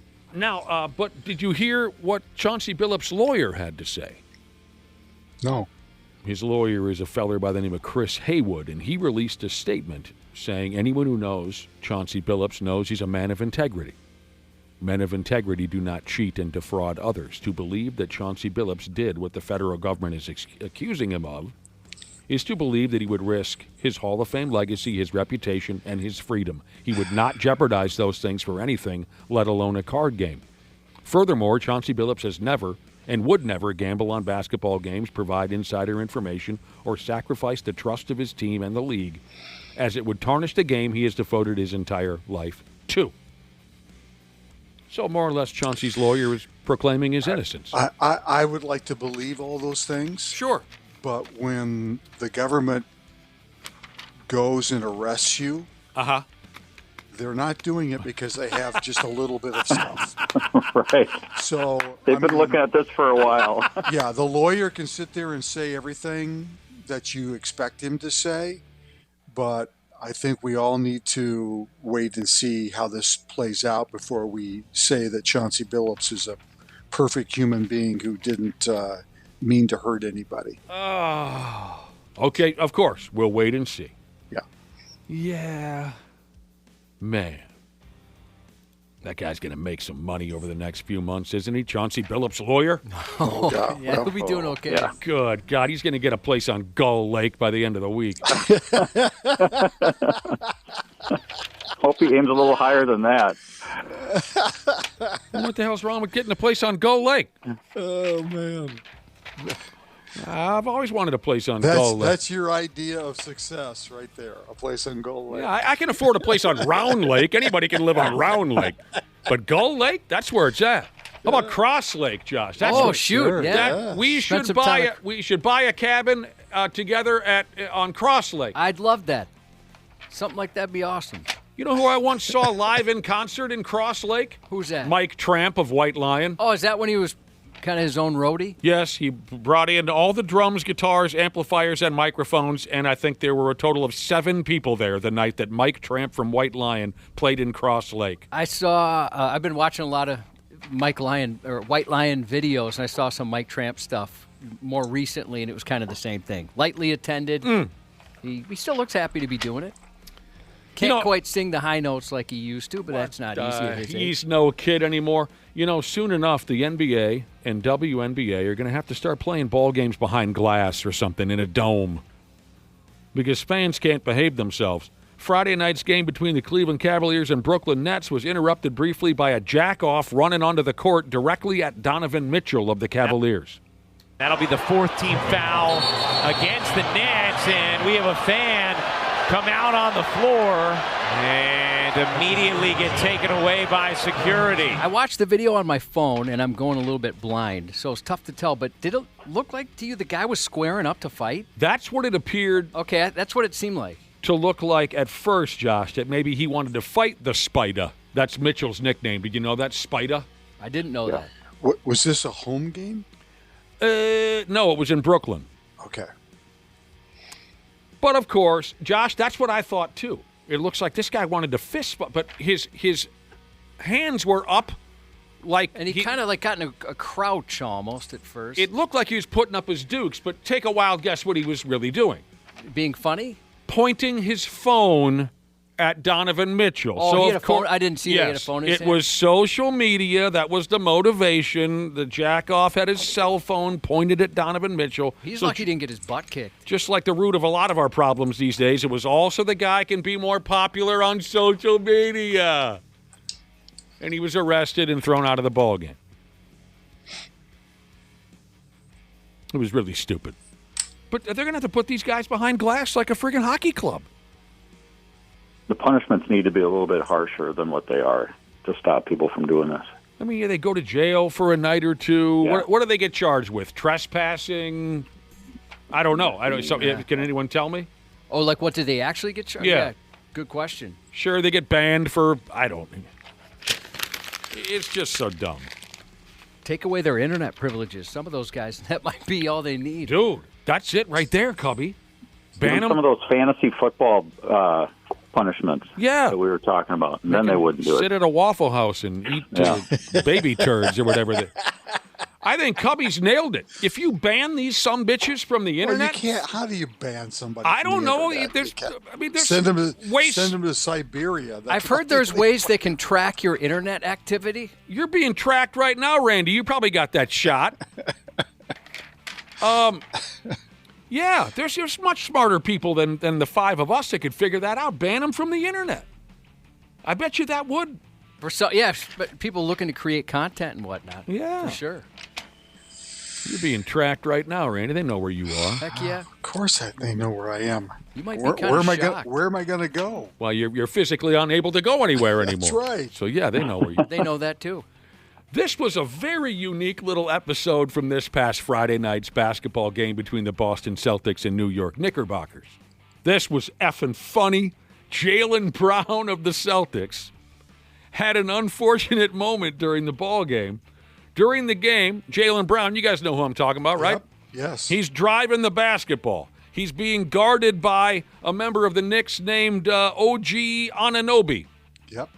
Brown leaned in with his head on Anunoby in an attempt to create some separation like they might do. When Brown's head swiped across Anunoby's white jersey, Brown's skull left a visible black mark. And most folks believe that means that Brown is using some kind of spray-on hair product. It sure looked that way.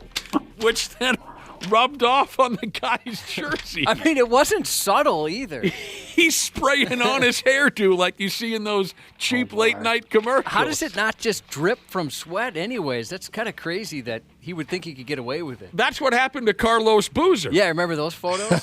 Oh, yes. This is the old Carlos Boozer trick. This cracks me up. I love those guys who will spray on their hair and things like that. So it's funny right there, in my opinion. That one, as you can tell, that grabbed me. Left this big black mark on the dude's jersey. Did he get asked about that after the game? I didn't see. Recognize it? I didn't see if anybody had the balls to ask him about it, Randy. Putting shoe polish up on top of your head to try to make it look like you're still young. That cracks me up every friggin' time. And Anunoby's looking at his jersey like, what the Yeah, I was wondering, like, what would that be like? I've got part of your head on my jersey. What is that? Oh, man. I never considered spray painting the top of my head. I wonder if they make a product that's, well, you think he could afford the best, you know? So I imagine it's not, the technology's not there. Do you remember 20 years ago when they had that? Ron Popeil or whatever it was. Was that his name? Whatever the spray stuff was. Yeah. Well, I don't know. Was it Ron Popeil? Yeah, this is something like 25, that. 30 years ago. This wasn't designed for bald guys. This was designed for guys who kind of had the comb over. And there was a product advertised where you just spray it on top. That's right. Spray it on top of your head, and it would look like you had. I could see that being more convincing. Man, I just can't imagine something up there. looking in the mirror before I go out one night and spraying. Just putting painter's tape above your eyebrows. Yeah, right. If you're younger and you don't know the Carlos Boozer thing, look that up on the internet. It was literally dripping down his face while he was playing professional basketball. Poor guy. I would need a lot of white or silver spray paint for the top of my head. if I wanted to try to hide that. Hey, the great news today, the second greatest entertainer in the world, and I'm not kidding, the second greatest entertainer in the world just behind Weird Al Yankovic, the Red Panda is back. Oh, good. Yeah, I'm glad she's feeling better. Last year, she fell off her unicycle and broke her coccyx or something like that. But she's back. Where did she make her debut? Was it at the Vikings game? Let me see. Was it the Vikings game? I thought she made her grand return at the Vikings Chargers game last week. Let me see. Because remember, it was like she didn't actually fall. I mean, she did fall, but it was something was wrong with her unicycle. So it wasn't like she lost her balance or anything like that. Oh, the unicycle failed her. Yeah, it failed her. That's how she hurt herself, but she's back now. Greatest show in the world. That you can see at a sporting event easily is the Red Panda. If you don't know who we're talking about, look her up. She's absolutely amazing, and I'm so happy that she's back. See if you can find that out. I thought it was at the Vikes game. World Series Game 3 will be on television tonight, 7 o'clock on Fox 9. The series tied 1 game apiece between the Los Angeles Dodgers and Toronto Blue Jays. The Dodgers are starting Tyler Glasnow, and the Blue Jays are going to go with old Max Scherzer. Okay. Tonight. What do you think so far of this sumbitch? I like it. It's been good. Mm-hmm. Tied 1-1. I mean, the Dodgers obviously. Yamamoto on Saturday was fantastic. Mm-hmm. Great pitching performance. They got some timely big hits against Gaussman and unfortunately Louis Varland, who's been kind of getting beat up a little bit in this postseason. But they throw him in every possible situation. They do. Yeah, they do. He's getting a lot of activity for sure. Game 1 was crazy, man. Yep. Blue Jays putting 9 runs up in 1/2 inning. Friggin' pinch hit, grand slam. That was thrilling. Thrilling. 34 years ago today, Nick. Game 7? Yes. Of which series? 91. Yep. 34 years ago. Now I'm going to start. I'm going to get there. I'm going to get emotional. It was 34 friggin' years. I was there, dude. If I feel like King Kong, I'm going to pitch like King Kong, or I'm going to try to anyway. That's what Jack Morris said that day during a press conference. Yeah. If I feel like King Kong, I'm going to pitch like King Kong, or I'm going to try to anyway. And he did. 10 innings, Game 7 of the World Series. That'll never happen again. Ever. Me. Wow. What a magical night that was. Yes, it was. My buddy and I got drunk and we walked down the street, and there was a big graffiti wall in my neighborhood, and we spray painted Twins, world champions, 91. And they left it up there. They left it up there for like 3 months. I asked Gene Larkin one time, I said, how many days go by where you don't get asked about that, if you had the game-winning hit? He said, not one. People ask him about it every single day. Yeah. Pena's in a jam. That was the last thing that Jack Buck said before Gene Larkin got his game-winning hit. You can look it up. Back to Yoshinobu Yamamoto pitching that complete game in Game 2 of the World Series Saturday night. The guy's unbelievable. I hate to say it, but that's one of the best pitchers in the world today. That dude is outstanding. Yeah. Well, he's been phenomenal in the postseason for sure. Yeah. Strangely enough, after that unbelievable complete game, he cleaned up all the trash in the dugout before going to the clubhouse. He does that. He does that every game. Oh, was that like a habit, ritual? I thought maybe it was his turn to clean, like a rookie thing or something. No. Cleaned up the entire clubhouse. So that's his. The Pigs are struggling. Back-to-back home games. They've lost to Utah and San Jose and gave up 11 goals in the process, 12 if you count empty netters. Last night they fell behind to the Sharks. They came back to tie her up but lost in overtime. That's their 6th loss in their last 7 games. Brock Faber and the Russian kid each had 3 assists in yesterday's game. But the Russian kid turned the puck over a couple times, and both times those turnovers led to goals for San Jose. Jesper Wallstedt, the Pigs' backup goalie, was beaten for 6 goals on 25 shots. I don't know, dude. And don't look now, but the Utah Mammoths are in first place in the Western Central Division. Told you. They're 8-2. I didn't They've tell won you. 7 in a row. Yeah, I wouldn't tell you. I wouldn't be able to tell you Dick Tracy about the Utah Mammoth. I'd have to see their roster. But there you go. Pigs struggling a little bit. Oh, of Long course. way to go. Oh, God, yes. Winnipeg's in town tomorrow night. Nothing hockey wants more than a Utah-Seattle Western Conference Final. You know it. Oh, for sure. Yes, for sure.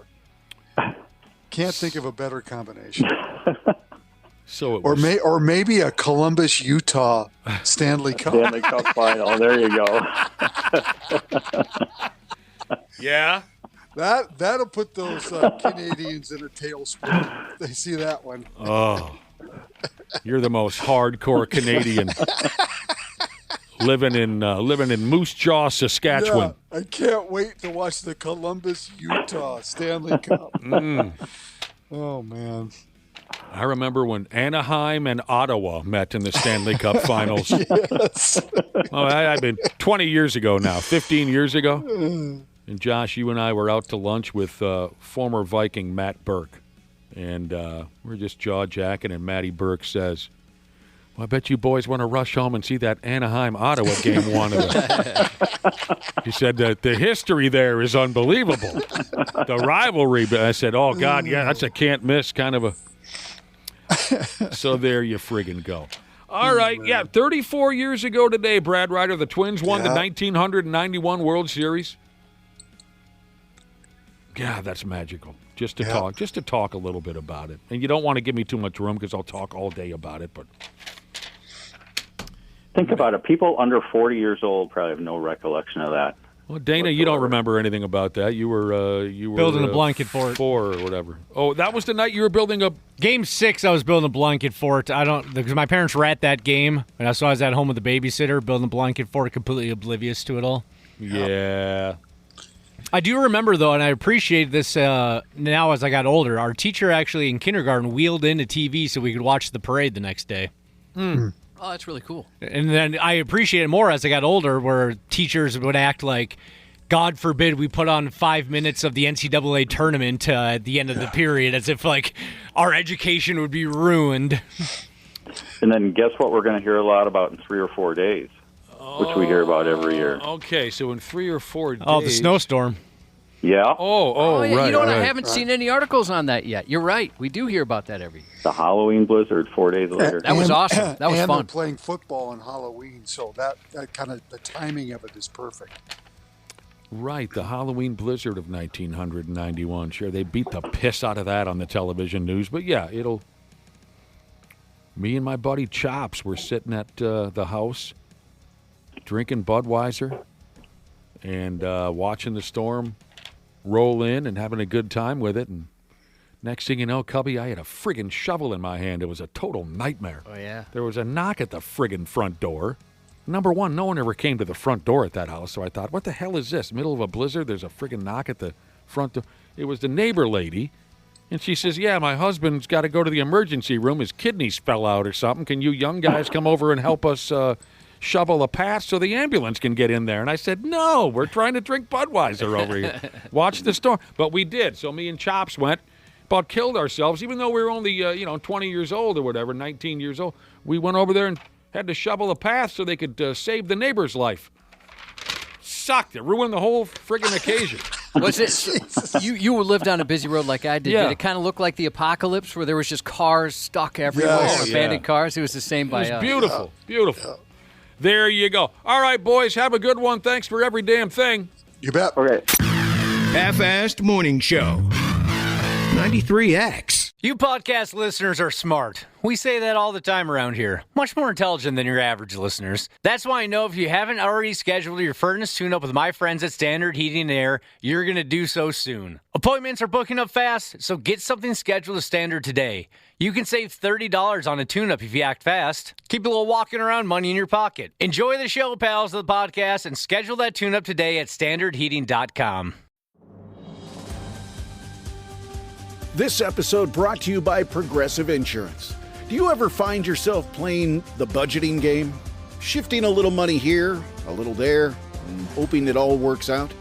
Well, with the Name Your Price tool from Progressive, you can get a better budgeter and potentially lower your insurance bill too. You tell Progressive what you want to pay for car insurance, and they'll help find you options within your budget. Try it today at Progressive.com. Progressive Casualty Insurance Company and Affiliates. Price and coverage match limited by state law. Not available in all states. The United States Soccer Federation presents the U.S. Soccer Podcast. Searching for an inside look at the people, stories, and passion that fuel the state of soccer in America? Who's going to be the key man for the U.S. men's national team? First and foremost, they need to win. There's something so fun about being the underdog. You're playing with house money almost. But what does this success mean for the future of U.S. soccer? Ooh, you're getting deep now. This is where soccer will come to life. The U.S. Soccer Podcast. Follow and listen on your favorite platform. Dr. P. Jesus. The 93X Half-Assed Morning Show. Word up. It's Monday. We're pumped. You're pumped. Everybody's excited. Welcome back to the 93X Half-Assed Morning Show. And welcome back to Dr. P. Jesus. What's going on, James? Not too much. Could you hear me? Oh. Yeah, we got you. Can I hear myself? I don't know. Are your headphones not working? Let me take a look. I don't hear myself, but that's okay. Hello? I hear you guys. Hello? If you have a question about your failing health, go ahead and send us a text message. Our number is 651-989-9393. We're trying to set up Dr. P with some real live headphones. Apparently he can't hear Dick Tracy right now. Cubby is hard at work.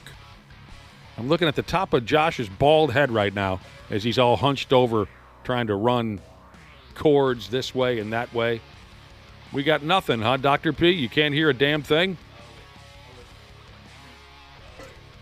What about now? Okay, I think I'm good. Woo! That was rough. Thanks, Josh. Technical difficulties. Did you say bald head? Yeah. This is news to me. I've never seen you move so quickly.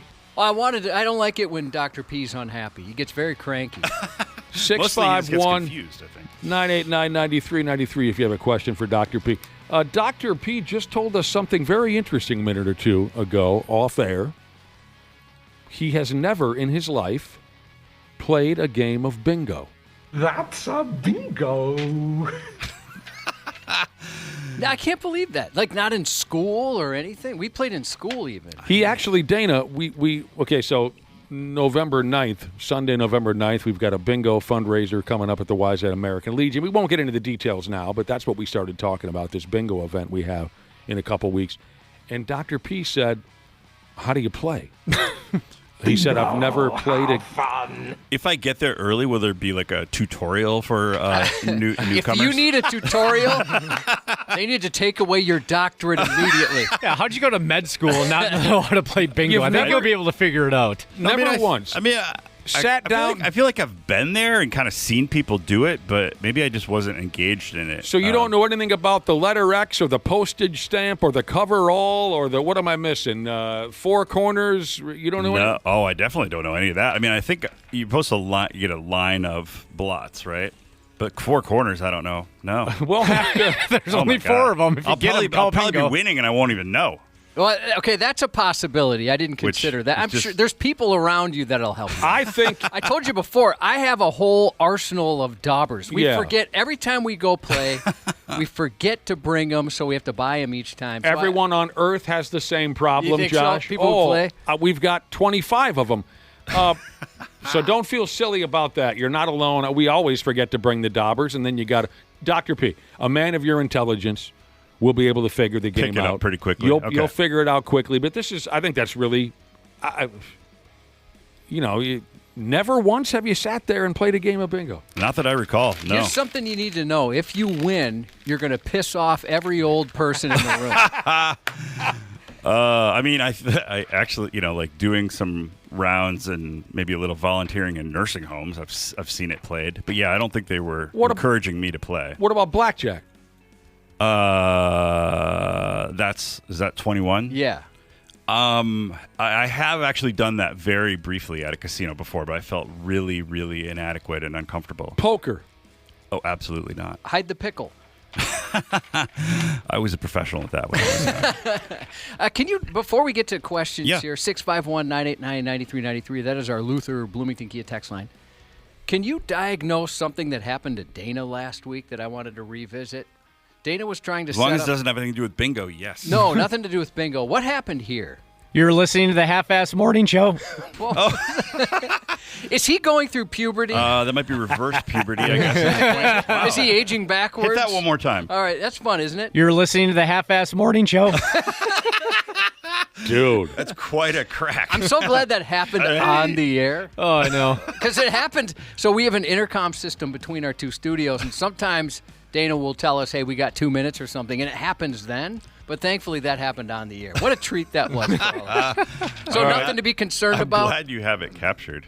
Nothing to be concerned about? No. He didn't cough up a polyp or something. You got a text here from Joe Bob Jesus who says, advice for Dr. P for his very first game of bingo coming up in a couple weeks. You yell out bingo even if you think you're close.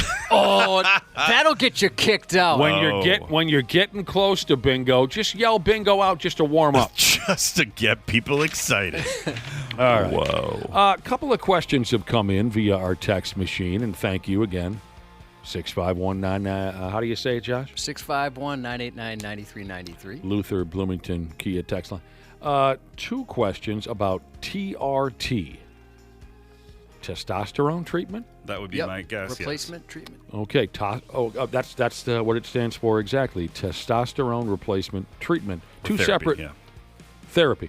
2 separate questions. One says, I'm on TRT. My hemoglobin is a little high. How do I get it down? And the other, I'm about to start TRT.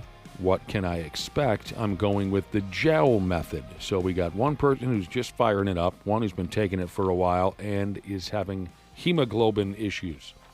Well, let's see. So yeah, TRT, testosterone replacement therapy, I guess that's the term that I've usually used for men who have documentation of true low testosterone, which usually you need to measure a couple times at least to make sure it's truly low. Mm-hmm. There are different methods of replacement. It's one of the, actually just was talking about this with somebody last week. Interestingly, you can't take testosterone orally. It's because of the nature of what it is.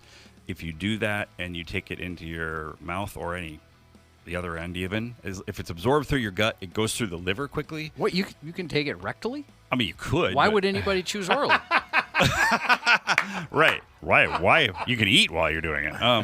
No, so it goes through the liver and it's metabolized and it breaks it down. So you have to either... How do you do it? You inject it, so under the skin basically, or the other thing is they have transdermal gel testosterone where you literally, it's almost like hair gel, bloop, put it in your hand and then you rub a certain I amount. have heard about that. When this person said I'm taking the gel, or how did they say it? Yeah. I'm going with the gel method. I thought they meant like a gel cap. No, okay. No, it literally is a gel that goes on the skin. Rub it into your skin. So, what does it do? Testosterone is, it's crucial for a male fetus to develop normally, to become a male. That's exposure to testosterone in utero makes the testicles come out through the abdomen, form the scrotum, make the penis, all that stuff. Form the scrotum, Josh. Well, because it's form of scrotum. Right. Mm-hmm. It's pretty crazy that it happens. Literally the tunica vaginalis, I believe it's called, which is strange, but that it helps migrate out through the abdomen and the testicles follow it and create a little place. Fascinating. But as an adult, when you're getting it replaced, it helps with mood, right? Maybe you cancel your Hallmark Channel subscription. As you get more testosterone. Right. Yeah, hopefully that's the thing. If you truly have low testosterone, you may have a variety of symptoms. And loss of muscles, bulk and strength. Definitely, there can be mood stuff, there can be energy stuff where you just feel lousy. So the goal is to help with those symptoms and also get your testosterone up into a normal range. So it's monitored with blood work and then, monitored routinely over time. You don't want to be taking testosterone if you don't need it. Because testosterone is also why, men have higher rates of heart disease. Yeah. Really? And probably part of why men don't live as long. It's just, kind of like other steroids, it does put a toll on your body as it builds strength and does a variety of things. I haven't really thought about this in a while, but I think so. Elevated hemoglobin count, elevated red blood cell count may be a side effect, like erythrocytosis, it would be called. Maybe one of those things I need to look up quickly. But if it's doing something like that, that can have other complications. Right. If it's just mildly elevated, I don't think it matters too much.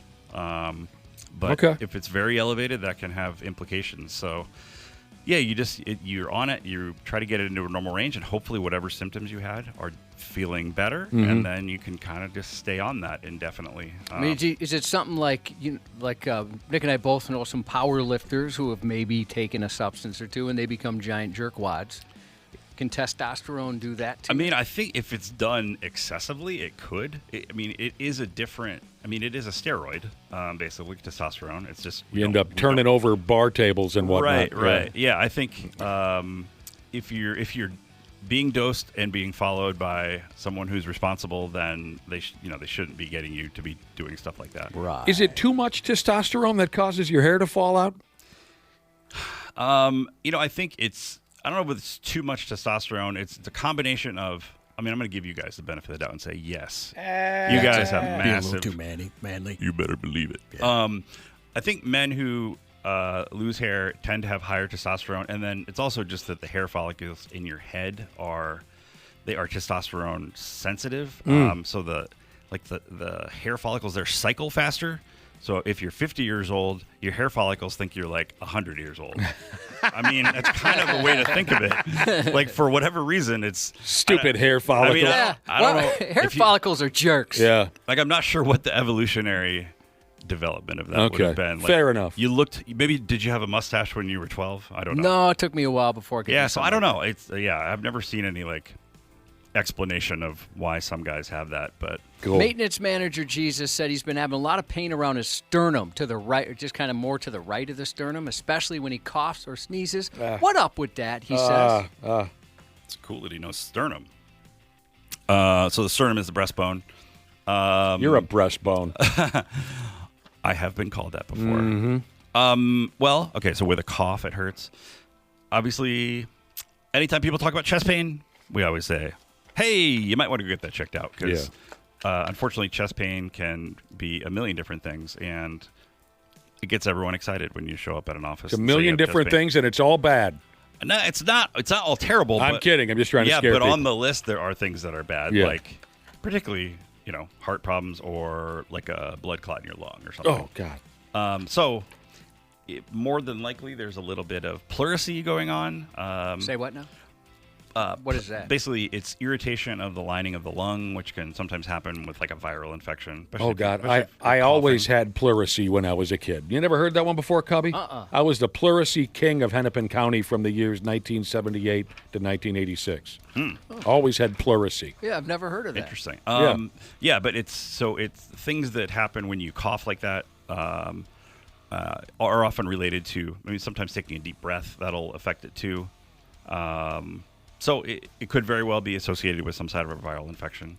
It could be related to, a rib problem, a muscle between the ribs. It's the kind of thing, if you think you have a viral infection and you have a little bit of that, you can use some cold medicine. You can take a little bit of Tylenol or Advil, see if that helps. If you're truly short of breath, if you're, winded, getting up out of a chair and walking across the room or going up and down stairs, that's different than normal. you absolutely don't want to postpone being seen. Sticking with the breast and chest region, Dr. P, here's a little kid. Oh, I don't have an age in front of me. This is a parent. Our daughter had a spontaneous pneumothorax, which we've discussed on this program before. Collapsed lung. Yep. Just wondering if you knew what could have caused this. It's a freak deal from what because I had one when I was 14. It's just sometimes it's a freak deal. Yeah, I'd say, especially if it's a younger person, and it often will just be an isolated incident. That's the whole reason it's called spontaneous, is just because there was no injury, you weren't sick at the time. Right. It's not something that I think of as being like a recurrent problem typically. I mean, if you had some really unusual kind of condition, that I would think you would have a lot of other things going on if you were going to get repeated. This little kid was put into Children's Hospital with a spontaneous. Yeah, I mean, basically if you think about it, well, it's actually interesting. The pleurisy, so pleuritis or irritation of the pleura, like the lungs are wrapped in an encasing of pleura, basically, which is connective tissue. Check out the lungs on this one, Josh. Yeah, and then the chest wall and the pleurisy. Ooh, man, what a combo! Jeez. The chest wall also has a lining of pleura, and normally it's like a frictionless interaction. The lungs can kind of move around and expand and contract in the chest without interference. Yeah, basically without, but the outer edges of the lungs stay up against there, so it's like a negative pressure environment, kind of. So what happens if you kind of get a hole there, the lung just, instead of staying expanded, it just bloop drops down, and so the treatment, obviously people can't see my hands, but the treatment is to put a chest tube in, which is it has to let that air out that basically got between the lung and the chest wall and let it expand. And then it's a hell of a deal. Yeah, I mean it's a very alarming feeling. I mean, I remember seeing patients with it. I think do you remember what you felt like? I think you feel short of breath, but probably weird chest pain and just like, what is going on? It was brutal back pain. Started in my lower back and then kind of climbed its way up. This is about as deep as you can breathe. When I would lie on my back, I could feel my dead lungs sliding upwards. When I would sit up, it would slide back down my chest cavity. We got to take a break. But if this was 1986 when it happened to me, but for this parent who texted in, much has probably changed. But when I was healed and they told me goodbye, you can go home, they said there was a 15% chance that it would happen again. 15%. And this was how many? This was for me now. It's 41 years ago. Yeah. So. So I mean, it can definitely happen again. I don't think of there being anything that we typically. I mean, if you have another one, then you probably start to look for something going on. Whether it's a genetic issue or some sort of it'd probably be genetic. But I'll look up what the recurrence rate is quoted these days. Appreciate that. But usually nothing, and the hospitalizations are probably much shorter than they were back when you were, maybe might be a couple days, few days, get it stabilized. For me, it was 6-7 days, but that was a long time ago. Yeah, right. People who gave birth were in the hospital for a week back then. Before we go here, Dr. P, I just want you to know you mentioned you have no bingo experience. Mm-hmm. I groped Dr. P. Sheezus, who you know, after the groping. Texted in and said she'll teach you how to play bingo, and she promises to keep her hands to herself. Well, she will instruct you how to do it. Is she going to show up at the event? That'd be great. It's wide open. She should. Let's do it. Hi, everybody. Dr. P. Jesus, welcome to the Half-Assed Morning Show. 93X. And we're back with Dr. James Parnell, Dr. P, by God. And we got a few more minutes of his time here, so he can take on a couple more health questions from our listening audience. Dr. P, does Plan B interfere at all with birth control? I have been told conflicting things. Go! Well, I mean, it is birth control, so... Yeah, that was just like a cluster bomb birth control. Yeah, it is. It is. I mean, it is. It's basically, a lot of birth control all at the same time.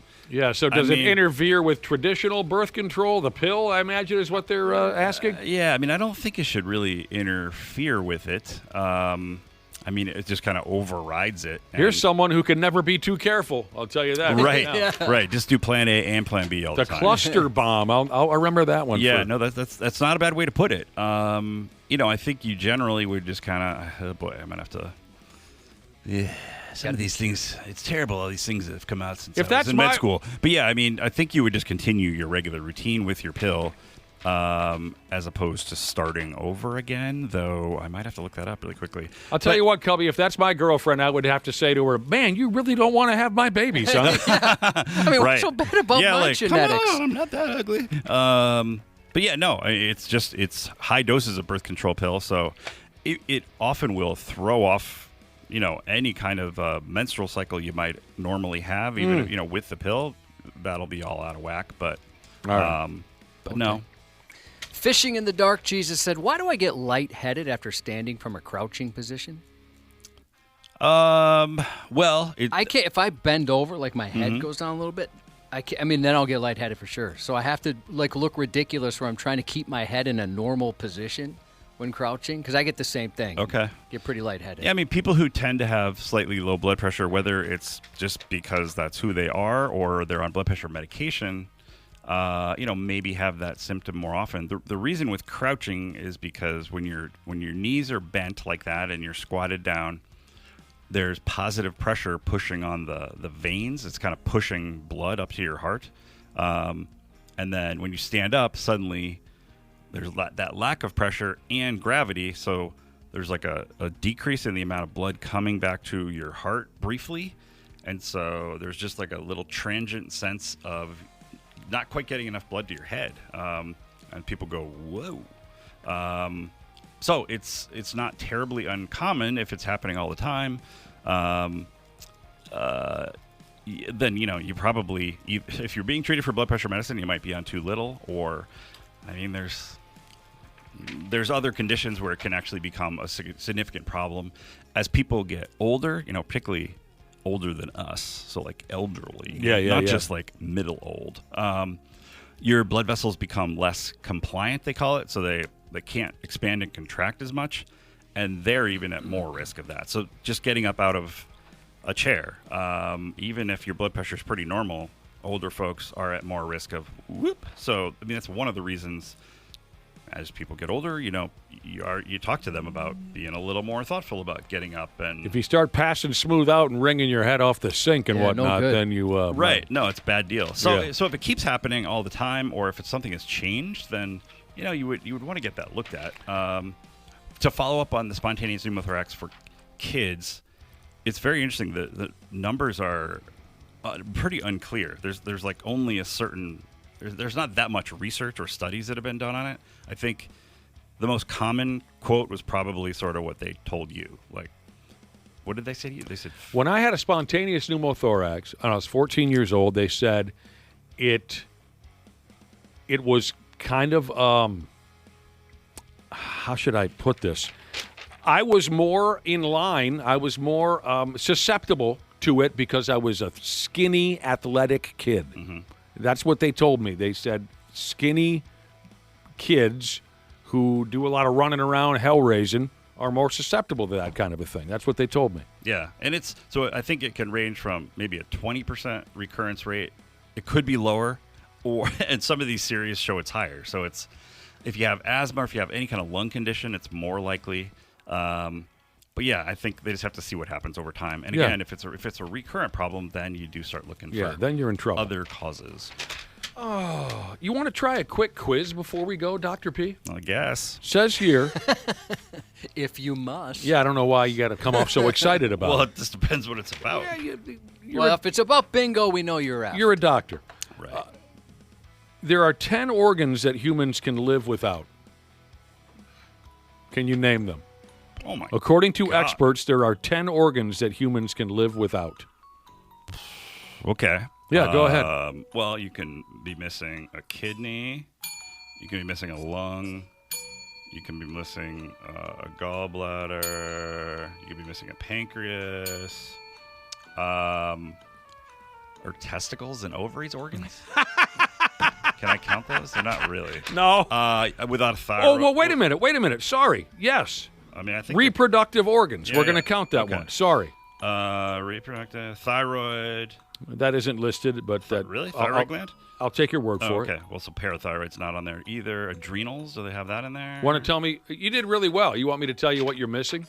Sure. Unless you want to keep guessing. We got to go, but I think I know one. Go ahead. You didn't already say appendix, didn't you? I think you did say the appendix. Oh, I didn't hear you It's not say really that. an organ, I listened though. for it. You can be. That's right. You can be missing your colon. That's and right. Your small intestine. Oh, and I would miss it. Your stomach, you can't really do too well without, but you probably could be without it. Your bladder. Yes. I think you got everything. We're getting a few people that say they believe their significant other does not have a heart. And I wanted to shout out Vegas G. He's having his appendix surgery today. Oh, geez. It's going to go so well. They're so good at it. I know. I think you covered everything, Dr. P. Yeah. Here's what rip it off. Experts say humans can live without these 10 organs. The spleen, the gallbladder, the appendix, reproductive organs, kidneys. You have to have one of them, of course. Ideally. You can live without You can both. live without both. But Oh, you can? Well, sorry. Well, not really. Lung, you can have just one Totally. lung cooking. Colon, stomach, pancreas, bladder. Okay. Yeah. I knew you'd do well. I mean, life without any of those is not great. No, I'm sure it's a task. Left-handed specialist Jesus said he knows specifically his wife of nearly 20 years can live without one of his organs. Sounds like she's not interested. Oh, boy. Thanks, Dr. P, for everything. Great to be here. And we'll see you in a couple weeks. Half-assed morning show. 93X. You podcast listeners are smart. We say that all the time around here. Much more intelligent than your average listeners. That's why I know if you haven't already scheduled your furnace tune-up with my friends at Standard Heating and Air, you're going to do so soon. Appointments are booking up fast, so get something scheduled with Standard today. You can save $30 on a tune-up if you act fast. Keep a little walking around money in your pocket. Enjoy the show, pals, of the podcast, and schedule that tune-up today at standardheating.com.